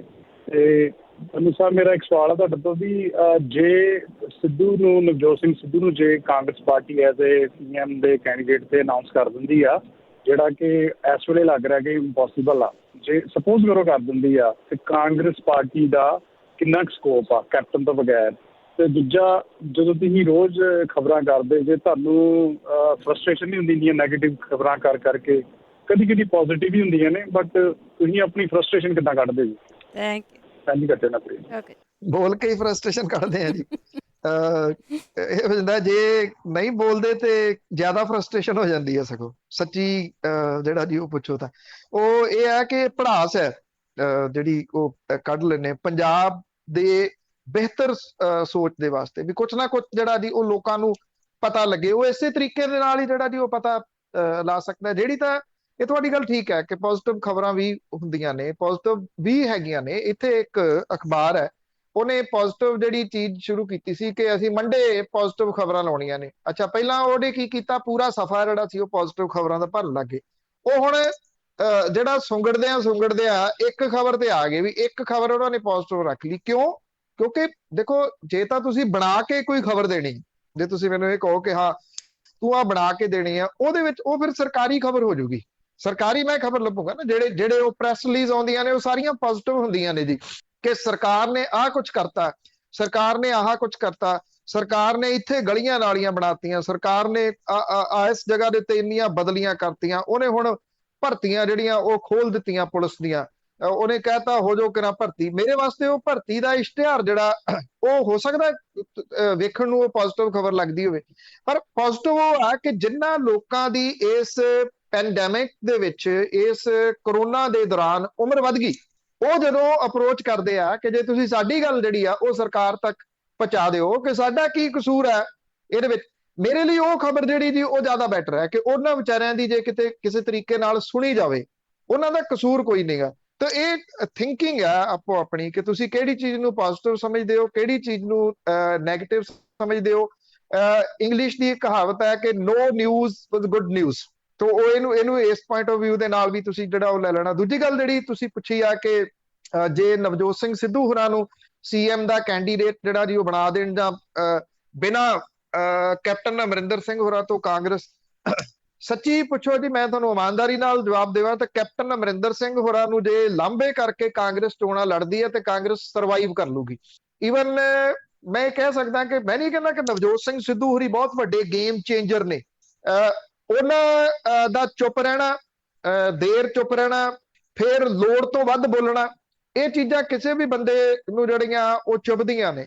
ਪਿਛਲੇ ਦਿਨਾਂ ਦੇ ਵਿੱਚ ਤੁਸੀਂ ਉਹਨਾਂ ਦੀਆਂ ਇੰਟਰਵਿਊਜ਼ ਦੇਖੀਆਂ ਹੋਣਗੀਆਂ, ਬਹੁਤ ਸਾਰੇ ਲੋਕ ਜਿਹੜੇ ਆ ਨਾ ਉਹ ਇਹ ਕਹਿੰਦੇ ਆ ਕਿ ਉਹਨਾਂ ਨੇ ਕਿਸੇ ਨੂੰ ਬੋਲਣ ਨਹੀਂ ਦਿੱਤਾ। ਇੱਕ ਸੱਜਣ ਸਨ ਪੰਜਾਬ ਤੋਂ ਨੇ, ਉਹਨਾਂ ਦਾ ਮੈਨੂੰ ਫੋਨ ਆਇਆ, ਕਹਿੰਦੇ ਚੰਗਾ ਕੀਤਾ ਤੁਸੀਂ ਇੰਟਰਵਿਊ ਨਹੀਂ ਕੀਤੀ। ਮੈਂ ਕਿਹਾ ਜੀ ਇਹ ਵੀ ਪਛਾਣ ਚੰਗੀ ਆ ਵੀ ਨਹੀਂ ਇੰਟਰਵਿਊ ਕੀਤੀ ਤੇ ਲੋਕ ਤਾਂ ਐਪਰੀਸ਼ੀਏਟ ਕਰ ਰਹੇ ਆ, ਮਤਲਬ ਕਿ ਉਹਨਾਂ ਨੇ ਬੋਲਣ ਨਹੀਂ ਸੀ ਦੇਣਾ। ਮੈਂ ਨਹੀਂ ਇਹ ਕਹਿੰਦਾ ਕਿ ਉਹ ਬ੍ਰਾਂਡ ਅੰਬੈਸਡਰ ਨੇ, ਇੱਕ ਬਹੁਤ ਵੱਡੇ ਇੱਕ ਬ੍ਰਾਂਡ ਨੇ, ਜਾਂ ਕਾਂਗਰਸ ਦੇ ਬ੍ਰਾਂਡ ਅੰਬੈਸਡਰ ਨੇ, ਜਾਂ ਬਹੁਤ ਵੱਡੇ ਬ੍ਰਾਂਡ ਨੇ ਕਿ ਉਹ ਕਿਸੇ ਵੀ ਚੀਜ਼ ਨੂੰ ਖਿੱਚ ਕੇ ਲੈ ਜਾਣਗੇ। ਪਰ ਜੇ ਕਾਂਗਰਸ ਤਬਦੀਲੀ ਕਰਦੀ ਆ ਇਸ ਵੇਲੇ, ਪੰਜਾਬ ਪ੍ਰਦੇਸ਼ ਕਾਂਗਰਸ ਦਾ ਪ੍ਰਧਾਨ ਉਹਨਾਂ ਨੂੰ ਬਣਾ ਦਿੰਦੀ ਆ, ਪ੍ਰਧਾਨ ਬਣਾਉਣਾ ਮਤਲਬ ਇਹ ਹੋਊਗਾ ਕਿ 22 ਦੇ ਵਿੱਚ ਉਹ ਫੇਸ ਹੋ ਸਕਦੇ ਆ ਕਾਂਗਰਸ ਦੇ ਸੀਐਮ ਦੇ। ਕਾਂਗਰਸ ਦੇ ਰਿਪੀਟ ਕਰਨ ਦੇ ਚਾਂਸਸ ਜਿਹੜੇ ਆ ਮੇਰੀ ਜਾਚੇ ਉਹ ਬਹੁਤ ਵੱਧ ਜਾਣਗੇ ਜੇ ਕੈਪਟਨ ਅਮਰਿੰਦਰ ਸਿੰਘ ਹੋਰਾਂ ਦੀ ਅਗਵਾਈ ਦੇ ਵਿੱਚ, ਜਾਂ ਕੈਪਟਨ ਅਮਰਿੰਦਰ ਸਿੰਘ ਹੋਰਾਂ ਨੂੰ 22 ਦਾ ਫੇਸ ਬਣਾ ਕੇ ਕਿ ਉਹ ਸਾਡੇ ਸੀਐਮ ਹੋਣਗੇ 22 ਦੇ ਵਿੱਚ ਵੀ। ਕਾਂਗਰਸ ਲੜਦੀ ਹੈ, ਕਾਂਗਰਸ ਮੰਦੇ ਹਾਲੀ ਪਹੁੰਚਣ ਦੇ ਚਾਂਸਸ ਜਿਹੜੇ ਉਹ ਬਣ ਜਾਣਗੇ, ਕਿਉਂਕਿ ਕੈਪਟਨ ਅਮਰਿੰਦਰ ਸਿੰਘ ਹੋਰਾਂ ਦੇ ਬਾਰੇ ਦੇ ਵਿੱਚ ਪੰਜਾਬ ਦੇ ਲੋਕਾਂ 'ਚ ਇਸ ਵੇਲੇ ਠੀਕ ਉਸੇ ਤਰੀਕੇ ਦਾ ਇੰਪ੍ਰੈਸ਼ਨ ਬਣਿਆ ਹੋਇਆ ਜਿਹੋ ਜਿਹਾ ਇੰਪ੍ਰੈਸ਼ਨ ਬਾਦਲ ਪਰਿਵਾਰ ਦਾ 'ਚ। ਇਹ ਮੇਰਾ ਖਿਆਲ ਮੈਂ ਉਹਨਾਂ ਦੇ ਨਾਲ ਹੀ ਕੰਪੇਅਰ ਕਰਕੇ ਜਿਹੜਾ ਦੀ ਉਹ ਕਹੂੰਗਾ ਇਹਨਾਂ ਦੋਨਾਂ ਨੂੰ। ਔਰ ਜਿਹੜੀ ਲੋਕਾਂ ਦੇ ਵਿੱਚ ਗੱਲ ਸਿੰਕ ਕਰ ਗਈ ਹੋਈ ਆ ਬਹੁਤ ਵੱਡੇ ਪੱਧਰ ਦੇ ਉੱਤੇ ਕਿ ਉਹ ਬਾਦਲ ਪਰਿਵਾਰ ਨਾਲ ਮਿਲੇ ਹੋਏ ਆ, ਇਹਨੂੰ ਉਹ ਕਿਵੇਂ ਧੋੜੇ ਨੂੰ ਧੋਣਗੇ ਕੈਪਟਨ ਅਮਰਿੰਦਰ ਸਿੰਘ ਹੋਰੀ? ਇਹ ਸਭ ਤੋਂ ਵੱਡਾ ਜਿਹੜਾ ਜੀ ਉਹ ਸਵਾਲ ਹੈ ਇਸ ਵੇਲੇ। ਇਸ ਕਰਕੇ ਕੈਪਟਨ ਅਮਰਿੰਦਰ ਸਿੰਘ ਹੋਰੀ ਜੇ ਉਹ ਪਾਸੇ ਕਾਂਗਰਸ ਉਹਨਾਂ ਨੂੰ ਕਰ ਦਿੰਦੀ ਆ, ਮੈਨੂੰ ਨਹੀਂ ਲੱਗਦਾ ਕਿ ਇਸ ਤਰ੍ਹਾਂ ਦਾ ਕੁਝ ਹੋ ਜਾਊਗਾ ਜਿਹੋ ਜਿਹਾ 16 ਦੇ ਵਿੱਚ ਕਾਂਗਰਸ ਸੋਚਦੀ ਸੀ, ਜਦੋਂ ਉਹਨਾਂ ਨੇ ਇੰਗਲੈਂਡ ਦੇ ਵਿੱਚ ਬਹਿ ਕੇ ਉੱਥੇ ਇੱਕ ਪਾਰਟੀ ਜਿਹੜੀ ਉਹ ਬਣਾ ਲਈ ਸੀ, ਪਾਰਟੀ ਰਜਿਸਟਰਡ ਵੀ ਹੋ ਗਈ ਸੀ ਪੰਜਾਬ ਦੇ ਵਿੱਚ, ਪੰਜਾਬ ਵਿਕਾਸ ਪਾਰਟੀ, ਜਿਹੜੀ ਇਦਾਂ ਦਾ ਨਾਮ ਜਿਹੜਾ ਉਹਦਾ ਰੱਖਿਆ ਸੀਗਾ। ਉਹ ਟਾਈਮ ਜਿਹੜਾ ਜੀ ਉਦੋਂ ਵਾਲਾ ਸੀਗਾ, ਅੱਜ ਨਹੀਂ ਉਹ ਟਾਈਮ ਜਿਹੜਾ ਹੈਗਾ। ਜੇ ਮੰਨ ਲਓ ਅੱਜ ਕੈਪਟਨ ਅਮਰਿੰਦਰ ਸਿੰਘ ਹੋਰੀ ਸਪੋਜ਼ ਉਹਨਾਂ ਨੂੰ ਲਾਂਭੇ ਕਰ ਦਿੰਦੀ ਆ ਕਾਂਗਰਸ, ਉਹ ਕਾਂਗਰਸ ਛੱਡਦੇ ਆ, ਹਾਲਾਂਕਿ ਇੱਥੋਂ ਤੱਕ ਨਹੀਂ ਜਾਊਗੀ ਕਹਾਣੀ ਸ਼ਾਇਦ, ਜੇ ਛੱਡਦੇ ਆ ਹਾਰਡਲੀ 10 ਤੋਂ ਵੱਧ ਐਮਐਲਏ ਉਹਨਾਂ ਦੇ ਨਾਲ ਨਹੀਂ ਜਾਂਦੇ ਜੀ। ਜਸਵੰਤ ਸਿੰਘ ਜੌਲ ਜੀ ਵਿਆਨਾ ਤੋਂ, ਸਤਿ ਸ਼੍ਰੀ ਅਕਾਲ। ਹਾਂਜੀ ਭੈਣ ਜੀ ਸਤਿ ਸ੍ਰੀ ਅਕਾਲ ਜੀ। ਭਾਜੀ ਪੰਨੂ ਸਤਿ ਸ੍ਰੀ ਅਕਾਲ ਜੀ। ਸਤਿ ਸ਼੍ਰੀ ਅਕਾਲ। ਸਤਿ ਸ਼੍ਰੀ ਅਕਾਲ ਜੀ। ਸਤਿ ਸ਼੍ਰੀ ਅਕਾਲ। ਹਾਂਜੀ ਭਾਜੀ ਪੰਨੂ ਸਾਹਿਬ ਜੀ, ਇੱਕ ਸਵਾਲ ਹੈ ਜੀ ਬਿਜਲੀ ਦੇ ਉੱਪਰ। ਦੇਖੋ ਨਾ, ਮੈਂ ਹਰਿਆਣਾ ਨੂੰ ਬਿਲੋਂਗ ਕਰਦਾ ਜੀ, ਅੱਜ ਬਾਰਡਰ ਤੇ ਬੈਠੇ ਆ ਪੰਜਾਬ ਹਰਿਆਣਾ ਸਾਡਾ, ਜਿਹਦਾ ਆਪਣਾ ਪੰਜਾਬ ਦਾ ਬਾਰਡਰ ਹੈ ਨਾ ਜੀ, ਸ਼ਾਇਦ ਤੁਸੀਂ ਸੁਣਿਆ ਹੋਣਾ ਜਾਖਲ ਬਰੇਟਾ ਇੱਧਰਲੇ ਏਰੀਆ ਅਸੀਂ ਕੋਲੇ ਬੈਠੇ ਆ ਨਾ ਜੀ। ਭਾਜੀ ਸਾਡੇ ਜਿਹੜੇ ਬਿੱਲ ਆ ਨਾ 18 ਤੋਂ 20,000 ਰੁਪਈਆ 25,000 ਰੁਪਈਆ ਸਾਲ ਦਾ ਬਿੱਲ ਆ ਰਿਹਾ ਸਾਡੇ, ਜਿੱਦਾਂ ਮੋਟਰਾਂ ਦਾ। ਸਾਡੇ ਮੋਟਰਾਂ ਵੱਡੀਆਂ ਜੀ 35 40 ਦੀਆਂ ਮੋਟਰਾਂ ਸਾਡੇ ਨਾ ਜੀ, ਠੀਕ ਹੈ ਜੀ। 8 ਘੰਟੇ ਬਿਜਲੀ ਮਿਲਦੀ ਆ, ਜ਼ਿਮੀਦਾਰ ਖੁਸ਼ ਨੇ ਜੀ। ਪਰ ਜਿਹੜੇ ਸਾਡੇ ਹੁਣ ਪੰਜਾਬ ਦੇ ਜਾਂ ਪੋਲੀਟੀਸ਼ੀਅਨ ਨੇ ਜਾਂ ਵੋਟਾਂ ਪਾਉਣ ਵਾਲੇ ਨੇ, ਇਹ ਕਿੰਨਾ ਚਿਰ ਹੱਥ ਅੱਡ ਕੇ ਭੀਖ ਮੰਗਣ ਦੇ ਮੋਹਰੇ ਜੀ। ਚਲੋ ਮੇਰੀਆਂ ਲਾ ਲਓ ਪੰਜਾਬ ਵਿੱਚ 2 ਮੋਟਰਾਂ ਚੱਲਦੀਆਂ ਜੀ, ਮੈਨੂੰ 10 ਰੁਪਏ ਯੂਨਿਟ ਭਰਨਾ ਮੈਨੂੰ ਕੋਈ ਔਖਾ ਨਾ, ਕਿਉਂਕਿ ਮੇਰੇ 2 ਮੋਟਰਾਂ ਫ੍ਰੀ ਚੱਲਦੀਆਂ। ਮੈਂ ਜੇ ਵੰਡ ਲਵਾਂ ਤਿੰਨਾਂ ਦੇ ਉੱਪਰ ਘਰ ਦਾ ਬਿੱਲ ਤੇ ਮੋਟਰਾਂ ਦੇ ਉੱਪਰ ਜੀ, ਤੇ ਮੈਨੂੰ 3 ਰੁਪਏ ਯੂਨਿਟ ਪਿਆ ਜੀ, ਠੀਕ ਆ। ਪਰ ਜਿਹੜੇ ਹਾਲਾਤ ਨੇ ਜੀ ਹੁਣ, PRTC ਉਹ ਮੰਗਣ ਤੇ ਕੰਮ ਹੋ ਗਿਆ, ਬਿਜਲੀ ਵਾਲਾ ਕੰਮ ਹੋ ਗਿਆ, ਸਾਰੇ ਚੀਜ਼ਾਂ ਸਰਕਾਰੀ ਬੰਦ ਹੋ ਗਈਆਂ, ਤੇ ਫਿਰ ਪੰਜਾਬ ਕਿੱਧਰ ਨੂੰ ਜਾਊਗਾ? ਭਾਜੀ ਮਰ ਜਾ ਇੱਥੇ ਸਵਾਲ ਦਿਓ ਜੀ ਇੱਕ ਵਾਰੀ ਮਰ ਜਾ, ਵੀ ਜੇ ਆਪਣਾ ਜੀ 100 ਰੁਪਏ ਲੀਟਰ ਡੀਜ਼ਲ ਚੱਲ ਗਿਆ ਜੀ, 20,000 ਰੁਪਏ ਡਰਮ ਆ, ਤੇ ਕੀ ਇੱਕ ਡਰਮ ਸਾਲ ਦਾ 20,000 ਦਾ ਬਿੱਲ ਹੀ ਭਰ ਸਕਦੇ ਜੀ? ਇਹ ਤੇ ਭਾਈ ਦੱਸਿਓ ਭੈਣ ਜੀ, ਸੁਣ ਲਓ। Thank you. ਦੇਖੋ ਇਹੀ ਪੁਆਇੰਟ ਆ ਜਿਹੜਾ ਸਮਝਾਉਣ ਦੇ ਯਤਨਾਂ ਦੇ ਵਿੱਚ ਆ, ਮੈਂ ਪਰਸਨਲੀ ਤੌਰ ਦੇ ਉੱਤੇ ਸਮਝਾਉਣ ਦੇ ਯਤਨਾਂ 'ਚ ਆ। ਜਿਹੜੀ ਪਾਰਟੀ ਤੁਹਾਨੂੰ ਕੁਝ ਵੀ ਮੁਫਤ ਦਿੰਦੀ ਆ, ਉਹ ਕਾਂਗਰਸ ਹੋਵੇ, ਉਹ ਬਾਦਲ ਅਕਾਲੀ ਦਲ ਹੋਵੇ, ਉਹ ਭਾਜਪਾ ਹੋਵੇ, ਉਹ ਆਮ ਆਦਮੀ ਪਾਰਟੀ ਹੋਵੇ, ਜੇ ਕੋਈ ਪਾਰਟੀ ਤੁਹਾਨੂੰ ਕੋਈ ਚੀਜ਼ ਮੁਫਤ ਦਾ ਲਾਰਾ ਲਾਉਂਦੀ ਆ, ਸਭ ਤੋਂ ਪਹਿਲਾਂ ਉਹਨੂੰ ਸਵਾਲ ਕਰੋ ਵੀ ਭਰਾ ਤੇਰੇ ਕੋਲੇ ਇਹ ਪੈਸਾ ਕਿੱਥੋਂ ਆਉਣਾ? ਤੂੰ ਪੰਜਾਬ ਦੇ ਅਰਥਚਾਰੇ ਦਾ ਕੀ ਕਰੇਗਾ? ਪੰਜਾਬ ਦੇ ਲੋਕ ਕਿੰਨੇ ਹੋਰ ਟੈਕਸ ਸੰਭਾਲਣਗੇ? ਤੁਸੀਂ ਜਿਹੜੀ ਗੱਲ ਕੀਤੀ 18 ਤੋਂ 20,000 ਰੁਪਈਆ ਸਾਲ ਦਾ ਤੁਹਾਨੂੰ ਬਿੱਲ ਆਉਂਦਾ, ਮੈਂ 10 ਤੋਂ 12,000 ਰੁਪਈਆ ਘਰ ਦਾ ਬਿੱਲ ਪੇ ਕਰਦਾ ਜੀ ਬਿਜਲੀ ਦਾ। ਇੰਨੀ ਮਹਿੰਗਾਈ ਜਿਹੜੀ ਉਹ ਇਸ ਵੇਲੇ ਹੈ ਜੀ, ਕਚੂਮਰ ਨਿਕਲਿਆ ਪਿਆ, ਸੱਚੀ ਪੁੱਛੋ ਕਚੂਮਰ ਨਿਕਲਿਆ ਪਿਆ ਜੀ। 10 ਤੋਂ 12,000 ਰੁਪਈਆ ਮੈਂ ਬਿੱਲ ਸ਼ੋਅ ਕਰ ਸਕਦਾ ਜੀ ਜਿਹੜਾ ਮੇਰੇ ਇੱਥੇ ਪੈਂਦਾ ਉਹਨੂੰ। ਹੁਣ ਉਹ ਕੀ ਹੁੰਦਾ, ਕਿਵੇਂ ਮੀਟਰ ਚੱਲੀ ਜਾਂਦਾ?